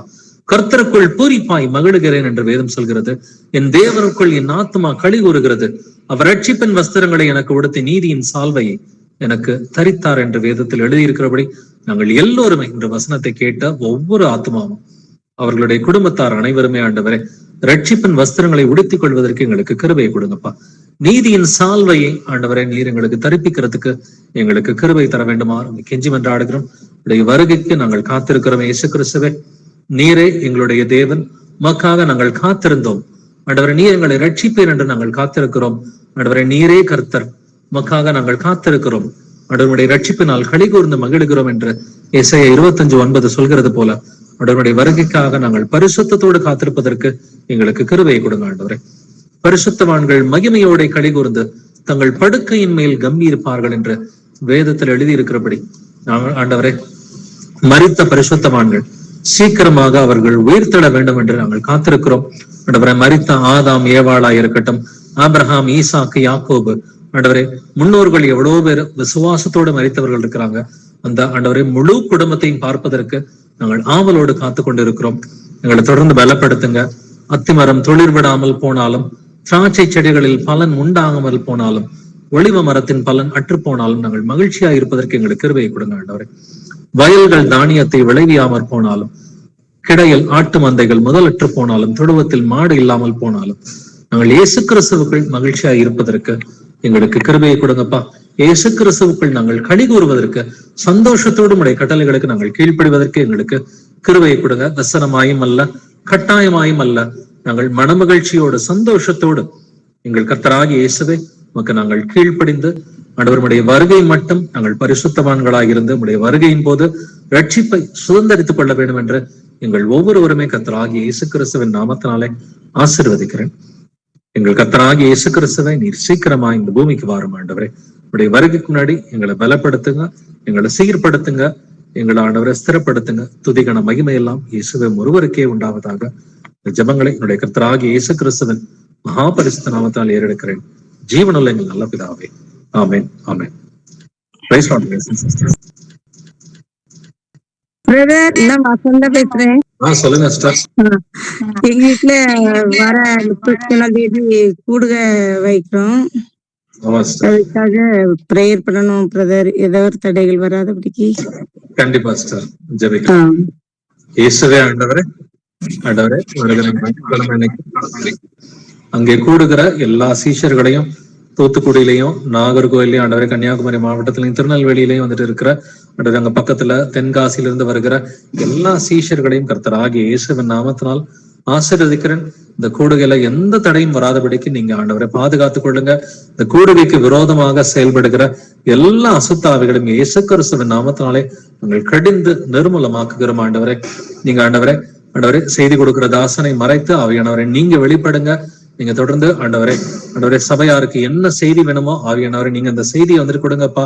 ஆண்டவரே இதன் மூலமா ஆத்துமாக்கள் பலனடைந்து அங்க இருக்கிற ஆண்டவரே அந்த எல்லா சபைகளும் ஸ்திரப்பட வேண்டும் என்று ஆண்டவரே அங்க இருக்க வருகிற ஆண்டவரே ஆத்துமாக்களையும் அந்த சபைகளையும் இயேசு கிறிஸ்துவின் நாமத்தினாலே நாங்கள் ஆசீர்வதிக்கிறோம். தூத்துக்குடி சபையும், கன்னியாகுமரி சபையும், அதே போல ஆண்டவரே திருநெல்வேலி, ஆண்டவரே தென்காசி சபைகளை கர்த்தராகிய இயேசுவின் நாமத்தினாலே நாங்கள் ஆசீர்வதிக்கிறோம். ஆண்டவரே நீங்க அந்த சபைகளை பலப்படுத்துங்க. இப்ப இருக்கிற எண்ணிக்கையை போல இது 30, 60, 100 வளர்ந்து பெருக வேண்டும் என்று எண்ணிக்கையில மட்டுமல்லப்பா, விசுவாசத்திலையும், அன்பலையும், ஆவியின் கனிகளையும் ஆண்டவரே இந்த சபைகள் வளர்ந்து பெருக வேண்டும் என்று இயேசு கிறிஸ்துவின் நாமத்தினாலே அவர்கள் ஆசீர்வதிக்கிறோம். குறிப்பா ஆண்டவரே வசந்தா சகோதரியும் அவங்களுடைய ஆண்டவரே குடும்பத்தார் அனைவரும் முழு விசுவாசத்தோடு இருந்து பிள்ளைகளோட குடும்பத்தார் அனைவரோடும் ஆண்டவரே அவர்கள் ரட்சிப்பை அடைய வேண்டும் என்று இயேசு கிறிஸ்துவின் நாமத்தால் அவர்கள் அனைவரையுமே ஆசீர்வதிக்கிறேன். தொடர்ந்து குடும்பத்தார் அனைவரும் கர்த்தரை ஏற்றுக்கொண்டு இவர்கள் எல்லோருமே ஆண்டவரே ஞானஸ்நானம் பெறாதவர்கள் யாராவது இருந்தாக்க எல்லோருமே ஞானஸ்நானம் பெற்று பரிசுத்தம் உள்ளவர்களாய் மாற வேண்டும் என்று அவர்களை இயேசு கிறிஸ்துவின் நாமத்தினால் ஆசீர்வதிக்கிறேன். அதற்கு ஆண்டவரே சுவிசேஷத்தின் வாசல்களை நீங்க திறந்து விடுங்க. அதற்காக அந்த குடும்பத்தை இயேசுவின் நாமத்தினால் ஆசீர்வதிக்கிறேன். துதிக்கான மகிமையெல்லாம் ஒருவருக்கே உண்டாவதாக. இந்த ஜெபங்களினுடைய இயேசு கிறிஸ்துவின் மகா பரிசுத்த நாமத்தினால் ஏறெடுக்கிறேன். ஜீவனுள்ள எங்கள் நல்ல பிதாவே, ஆமென், ஆமென். ஆமென், ஆமென். சொல்லுமா. என் ஃப்ரெண்டோட அம்மாக்கு மூளையில கட்டி இருக்கான். அது ஆப்ரேஷன் பண்ணாதான் உயிரோட இருக்க முடியும்ன்றாங்க. இல்லைன்னா ஆப்ரேஷன் பண்ணலன்னா கொஞ்ச நாள் தான் இருப்பேன்றாங்க. அந்த பொண்ணு என்கிட்ட ஃபீல் பண்ணி அழுகுது. அப்படியா? பேசுறது யாரு? பிரின்சியாவா, பிரிசிலாவா? பிரிசிலா. Priscilla, okay. உன் ஃப்ரெண்ட் பேர் சொல்லுமா. லோவினா. ஓகே. சோ அந்த பாப்பாவோட அம்மாவுக்கு என்னமா இருக்குது? மூளையில கட்டி இருக்கு. மூளையில கட்டி இருக்குது. ஓகே, அது சரியாகும்ட்டு நம்ம ஜெபிக்கலாம். சரியா? அதே போல அவங்க எல்லாருமே அது குணமாகிறது மட்டும் இல்ல, எல்லாருமே ஏசப்பா வரைஞ்சுக்கிட்டு அவங்க கீழ்ப்படியணும்னு சொல்லி உடம்பு சரியாகிறதுக்கு நம்ம ஜெபிக்கலாம். அவருடைய ஆத்மாவுக்கு நம்ம ஜெபிக்கலாம். இயேசுவே ஆண்டவரே, வெளியில ஆண்டவரே மகள் பிரிசில்லா சொன்ன அவளுடைய ஆண்டவரே அந்த ஃப்ரெண்டுக்காக ஆண்டவரே லோவினாவுடைய ஆண்டவரே அம்மாவுக்காக நாங்கள் ஜெபிக்கிறோம். அவங்க மூளையில இருக்கிற கட்டியில இருந்து நீங்க சுகப்படுத்துங்க ஆண்டவரே. அவங்களுக்கு உடம்புல மட்டும் நாங்க சுகத்தை கேட்கலப்பா, அவங்களுடைய ஆத்மாவில ஆண்டவரே நீ ரட்சிப்பை அருள வேண்டுமாறும் கெஞ்சி மன்றாடுகிறேன். ஆவியிலும் மாம்சத்திலும் இருக்கிற எல்லா அசூசிகளும் நீங்குவதற்கு ஆண்டவரே அவர்கள் தங்களை தாங்களே இயேசு கிறிஸ்துவின் நாமத்தினால் சுத்திகரிக்க வேண்டும் என்று அவர்களை ஆசீர்வதிக்கிறோம். நீங்க அவங்களை வழி நடத்துங்க. அவங்களுடைய பாவங்களை மன்னிங்க ஆண்டவரே. அவர்கள் என்ன பாவம் செய்திருந்தாலும் தயவாய் இந்த வேளையிலே மன்னிக்க வேண்டுமாறும் கெஞ்சி மன்றாடுகிறேன். அவர்களுக்கு இரக்கம் பாராட்டுங்க ஆண்டவரே. அவர்களிடம் மன்னிப்பு பெற்று ஆண்டவரே விடுதலை அடைய வேண்டும் என்று இயேசு கிறிஸ்துவின் நாமத்தினால அந்த சகோதரிய ஆசீர்வதிக்கிறேன். அந்த மகளுடைய ஆண்டவரே அந்த தாயார் இப்பொழுதே இந்த மூளையில இருக்கிற கட்டியிலிருந்து விடுதலையாக வேண்டும் என்று இயேசு கிறிஸ்துவின் நாமத்தினால் அந்த சகோதரியை ஆசீர்வதிக்கிறேன். மூளையில சகோதரிக்கு கட்டியை கொண்டு வருகிற எல்லா அசுத்தாவிகளையும் சாத்தான்களையும் இயேசு கிறிஸ்துவின் நாமத்தினால சகோதரியை விட்டு வெளியே போயிட்டு நாங்கள் கட்டளை எடுக்கிறோம் ஆண்டவரே. அந்த மூளையில இருக்கிற கட்டியிலிருந்து இந்த தலையில இருக்கிற எல்லா பலவீனங்கள், உடல்ல இருக்கிற எல்லா பலவீனங்கள்ல இருந்து இயேசு கிறிஸ்துவின் நாமத்தினால முழு விடுதலையை நாங்கள் கட்டளை எடுக்கிறோம் ஆண்டவரே. இந்த சகோதரி இப்பொழுதே சுகமடைந்து பலனடைய வேண்டும் என்று இயேசு கிறிஸ்துவின் நாமத்தினால் இந்த சகோதரியை நாங்கள் ஆசீர்வதிக்கிறோம். அவர்களுடைய பாவங்களை நீர் மன்னித்தீர் என்பதை நாங்கள் விசுவாசிக்கிறோம் ஆண்டவரே. இயேசு கிறிஸ்துவின் நாமத்தினால் அந்த சகோதரிக்கு நாங்கள் விடுதலை கட்டளை எடுக்கிறோம் ஆண்டவரே. அந்த சகோதரி சுகம் பெற்று உங்களை நல்ல முழுமையா அறிஞ்சுக்கிறதுக்கு கிருபை கொடுங்க. அந்த சகோதரியும் அவர்களுடைய வீட்டாரும் உங்களை முழுமையா அறிஞ்சுக்கிட்டு ஆண்டவரை சேவிப்பதற்கு அவர்களுக்கு இரக்கம் பாராட்டுங்கப்பா. இயேசு கிறிஸ்துவின் நாமத்தினால் அந்த சகோதரிக்கு நாங்கள் விடுதலை கட்டளை எடுக்கிறோம் ஆண்டவரே. சுகத்தை கொடுத்த கிருபைக்காக நமக்கு நன்றி செலுத்துகிறோம். துதிக்கான மகிமையெல்லாம் இயேசுவே ஒருவருக்கே உண்டாவதாக. ஜெபங்களினுடைய கர்த்தராகிய இயேசு கிறிஸ்துவின் மகா பரிசுத்த நாமத்தினால் ஏறெடுக்கிறேன். ஜீவனுள்ள எங்கள் நல்ல பிதாவே, ஆமென். ஆமென். பிரதர் சிஸ்டர்ஸ் வேற யாருக்கும் சாட்சி? Price Lord brother. பிரதர் திருவண்ணாமலையில இருந்து நம்ம மகாதேவி சிஸ்டருக்கு ரொம்ப ஹெட்டேக் ரொம்ப அதிகமாயிட்டு எம்ஆர்ஐ பிரெயின் எடுக்க சொல்லியிருந்தாங்க பிரதர். இன்னைக்கு எடுத்தாச்சு. எடுத்துட்டு என்னை கூப்பிட்டு தனியா டெக்னீஷியன் பேசினாங்க. சிஸ்டர், அவங்களுக்கு பிரெயின்ல கேன்சர் செல்ஸ் ஸ்ப்ரெட் ஆயிருக்கு. ஆனா எவ்வளவு அளவுக்கு இருக்குதுன்னு தெரியாது. அது ரிப்போர்ட் வர வரைக்கும் நம்ம வெயிட் பண்ணணும் அப்படின்னு சொல்லிட்டு அவங்க சொல்லியிருக்காங்க பிரதர். விழுப்புரம் மெடிக்கல் காலேஜ்க்கு அவங்க இப்ப போயிட்டு அட்மிஷன் ஆயிருக்காங்க பிரதர். அவங்களுக்காக ஜெபம் பண்ணிக்கலாம் பிரதர். ஜெபிச்சுக்கலாம். இயேசுவே ஆண்டவரே, சகோதரி மகாதேவிய இயேசு கிறிஸ்துவின் நாமத்தினால் ஆசீர்வதிக்கிறோம். ஒரு முறை அவங்கள கேன்சர்ல சுகமாக்கின கர்த்தர் ஆண்டவரே, நீர் இரண்டாம் வசையும் சுகமாக்குறதுக்கு நீர் வல்லவராயிருக்கிறேன். ஆனா இது எதனால இந்த கேன்சர் செல்ஸ் ரெண்டாவது வாட்டி வருது அப்படின்றத அந்த சகோதரி நிதானித்து அறிவதற்கு நீங்க கிருபையை கொடுங்க ஆண்டவரே. ஆண்டவரே, அந்த சகோதரி உங்களுக்கு விரோதமாக ஏதாவது தவறு செய்தால் அது அவங்க மனம் திரும்புறதுக்கு கிருபையை கொடுங்க ஆண்டவரே. அவங்களுக்கு தாழ்மையுள்ள இருதயத்தை கொடுங்க ஆண்டவரே. என்ன தவறுன்றத அவங்க புரிஞ்சுக்கிறதுக்கு அவங்களுக்கு ஞானத்தை கொடுங்க. அந்த தவறுகளை முற்றிலுமா அவங்கள்ட்ட அறிக்கை பண்றது மட்டும் இல்லாம அதை விட்டு விடுவதற்கு நீர் இரக்கம் பாராட்ட வேண்டுமாறு கெஞ்சி மன்றாடுகிறேன். அதற்காக சகோதரி மகாதேவிய இயேசு கிறிஸ்துவின் நாமத்தினால் ஆசீர்வதிக்கிறேன். உன்னுடைய பாவங்கள் ஏதாவது இருந்துச்சுன்னா தயவா இந்த வெளியில மன்னிச்சு விடுதலை கட்டளையிடுங்கப்பா. நம்முடைய பிரெயின்ல இருக்கிற எல்லா கேன்சர் செல்ஸையும் இயேசு கிறிஸ்துவின் நாமத்தினால சகோதரியை விட்டு வெளியே போயிட்டு நாங்கள் கட்டளை எடுக்கிறோம். சகோதரி மகாதேவிக்கு இருக்கிற பிரெயின்ல இருக்கிற எல்லா கேன்சர் செல்ஸையும், உடல்ல இருக்கிற எல்லா கேன்சர் செல்ஸையும் இயேசு கிறிஸ்துவின் நாமத்தினால சகோதரியினுடைய உடலை விட்டு வெளியே போயிட்டு நாங்கள் கட்டளை எடுக்கிறோம். இயேசு கிறிஸ்துவின் நாமத்தினால அவங்களுக்கு கேன்சர் செல்ஸ்ல இருந்து விடுதலையை நாங்கள் கட்டளை எடுக்கிறோம். சகோதரி மகாதேவிக்கு இயேசு கிறிஸ்துவின் நாமத்தினால கேன்சர் செல்ஸ்ல இருந்து விடுதலை கட்டளை எடுக்கிறோம். மீண்டுமா நீங்க உடல்ல ஸ்ட்ரென்த் கொடுங்க. பழையபடி ஆண்டவரே நல்லபடியா அவங்க ஆண்டவரே உடல்ல தெம்போட அவர்கள் நடப்பதற்கு நீர் கிருபை பாராட்ட வேண்டுமாறு கெஞ்சி மன்றாடுகிறேன். ஆண்டவரே, படுக்கையிலிருந்து நீர் மாற்றி போடுவேர் என்று வேதம் சொல்கிறது. அதற்கு தேவையான ஆண்டவரே அந்த கீழ்ப்படுதல மனம் திரும்புதல சகோதரிக்கு கொடுங்க. தன் பாவங்களை அறிக்கை செய்து அதை விட்டு விடுகிறவன் இரக்கம் பெறுவான் என்று வேதத்தில் எழுதியிருக்கிறபடி நல்லா அறிக்கை செய்யறதுக்கும் அவைகளை விட்டு விடுவதற்கும் நீங்க சகோதரிக்கு கிருபை கொடுங்க. பாவங்களை மன்னிங்க ஆண்டவரை. மன்னித்த கிருபைக்காக நமக்கு நன்றி செலுத்துகிற ஆண்டவரே. சகோதரிக்கு இயேசு கிறிஸ்துவின் நாமத்தினால அந்த கேன்சர் செல்ஸ்ல இருந்து நாங்கள் விடுதலையை கட்டளை எடுக்கிறோம் ஆண்டவரே. டெக்னீஷியன் சொல்ற வார்த்தைகள் எல்லாம் மாறி போகும்படி இயேசு கிறிஸ்துவின் நாமத்தினால அந்த ரிப்போர்ட்டை நாங்கள் ஆசீர்வதிக்கிறோம் ஆண்டவரே. அவங்க சொன்ன சிம்டம்ஸ் எதுவும் இல்லாதபடிக்கு ஆண்டவரே நீர் அந்த ரிப்போர்ட்டை மாற்றி போட வேண்டுமாறு கெஞ்சி மன்றாடுகிறேன். அவங்கள தொடர்ந்து வழி நடத்துங்க. நீர் சுகமாக்குவீர் ஆண்டவரே. சுகமாக்கி விட்டீர் என்பதை நான் விசுவாசிக்கிறோம். ஏற்கனவே சுகமாக்கின கர்த்தர் மீண்டும் ஒரு முறையாக அவர்களுக்கு இரக்கம் பாராட்டி நீர் சுகமாக்கி விட்டீர் என்பதை நாங்கள் விசுவாசித்து அறிக்கை செய்கிறோம். இந்த ஜெபங்களை உங்கள் கர்த்தராகிய இயேசு கிறிஸ்துவின் மகா பரிசுத்த நாமத்தினாலே ஏறெடுக்கிறேன். ஜீவனுள்ள எங்கள் நல்ல பிதாவே, ஆமென். ஆமென். ஆமென். ஆமென். பிரதர் சிஸ்டர்ஸ் வேற யாருக்காவது பிரேயர் ரிக்வெஸ்ட் சாட்சிகள் சொல்லுங்க. பேர் என்ன பிரதர்? பேர் ஹிகின். பால் பிரதர் கூட இருக்கிறது கனடால. ஆமா, அடிக்ஷன்ஸ்ல இருந்தாங்க பிரதர். லைக் 1 வீக்கா இப்போ நான் பாஸ்ட் 1 வீக்கா டிடாக்ஸ் எல்லாம் பண்ணிட்டு இப்போ அதுல இருந்து நான் டிபெண்ட் பண்ணி துக்கப்பட்டு மனம் திரும்பி. இது ட்ரிங்கிங் அடிக்ஷனா பிரதர்? ட்ரக்ஸ்ங்க பிரதர். ட்ரக்ஸ். ஓகே. கனடால பிரதர். கனடால பால் பிரதர் இருக்கிறாரு இல்லீங்களா? ஓகே, நீங்க கனடால தான் இருக்கீங்களா? ஆமா பிரதர். Okay brother. சோ எனக்காக நான் அந்த ஜேர்னியை வந்து ரேஸ் நம்ம இதை வில்ஃபுல்லா தான் செஞ்சிருப்போம் இல்லைங்களா? ட்ரக்ஸ் கண்டிப்பா அடிக்ஷன் தெரிஞ்சே நம்ம வில்ஃபுல்லா தான் செய்யறோம். வில்ஃபுல்லா செய்யறது வந்துட்டு பெரிய தண்டனை வரும்னு பைபிள்ல எழுதி இருக்குது. அதனால ஆண்டவர்கிட்ட ஓப்பனாவே சொல்லிடுங்க, ஆண்டவரே நான் அது வில்ஃபுல்லா தான் செஞ்சேன், என்னை மன்னிச்சிருங்க, வந்துட்டு நான் இனிமேட்டு செய்ய மாட்டேன்றத. சோ வில்ஃபுல்லா அது செஞ்சதையும் நம்ம ஒத்துக்குவோம், இனிமேட்டு செய்ய மாட்டேன்றதையும் ஆண்டவருக்கு நம்ம ப்ராமிஸ் பண்ணி கொடுக்கலாம். அப்படி செஞ்சீங்கன்னா 100% விடுதலை கொடுப்பார். கண்டிப்பாங்க 100% ஈவன் டி அடிக்ஷன் சென்டர்ஸ் அது மாதிரி எதுவுமே இல்லாம 100% ஆண்டவர் விடுதலை கொடுப்பாரு. ரெண்டே விஷயம் தான், நான் வில்ஃபுல்லா பண்ணிட்டேன், சோ ஐ டேக் 100% ஓனர்ஷிப். இந்த பாவத்துக்கு இந்த பிரச்சனைக்கு நான் தான் டோட்டல் ரெஸ்பான்சிபிலிட்டி எடுத்துக்கிறேன்னு சொல்லி 100% ஓனர்ஷிப் அண்ட் ரெஸ்பான்சிபிலிட்டி எடுத்துக்குங்க. இனிமேட்டு செய்ய மாட்டேன், நீங்க எனக்கு கிரேஸ் கொடுங்கன்னு சொல்லி, சோ இனிமேட்டு செய்யாம இருக்கிறதுக்கு அவர்கிட்ட கிரேஸ் தொடர்ந்து கேளுங்க. நம்மளும் இப்ப ஜெபிக்கலாம். சரிங்க இயேசுவே ஆண்டவரே, பேசிய சகோதரன் கர்த்தராகிய இயேசுவின் நாமத்தினாலே ஆசீர்வதிக்கிறேன். அவருக்கு இருக்கிற ட்ரக் அடிக்ஷன்ஸ் எல்லாவற்றையும் ஆண்டவரே அவர் ஓப்பனா ஒத்துக்கிட்டாரு. ஆண்டவரே அது வில்ஃபுல்லா செய்த பாவமா இருக்கிறதுனால அவரும் அதுக்கு ரெஸ்பான்சிபிலிட்டி எடுத்துக்கிறாரு. தயவாய் மன்னிங்கப்பா. ஆண்டவரே தெரிஞ்சே செஞ்சிருக்கிறாரு. ஆண்டவரே எங்களுடைய உடல் வந்துட்டு தேவனாலே பெற்ற சரீரம் என்று எழுதி இருக்கிறது. ஆண்டவரே இந்த தேவனாலே பெற்ற சரீரத்தை வந்துட்டு ஆண்டவரை ஒழுங்கா பாதுகாக்காம இருந்ததுக்காக அவரை மன்னிங்கப்பா. ஆண்டவரே ஒருவன் தேவனுடைய ஆலயத்தை கெடுத்தால் தேவன் அவனை கெடுப்பார் என்று வேதம் சொல்கிறது. இந்த வசனத்தின்படி அவருடைய உடல்ல இருக்கிற ஆண்டவரே இந்த வியாதிகள் பிரச்சனைகள்ல இருந்து அவருக்கு விடுதலையை கொடுங்க ஆண்டவரே. ஆண்டவரே தெரிஞ்சே தேவனுடைய ஆலயத்தை கெடுத்திருக்கிறாரு, ஆனாலும் ஆண்டவரே இயேசு கிறிஸ்துவ கிருபையா இருந்து அவரை மன்னிங்கப்பா. அவர் அதுக்கு ஓனர்ஷிப் எடுத்துக்கிறாரு, ஒத்துக்கிறாரு, தன்னுடைய பாவங்களை அதை அறிக்கை பண்றாரு.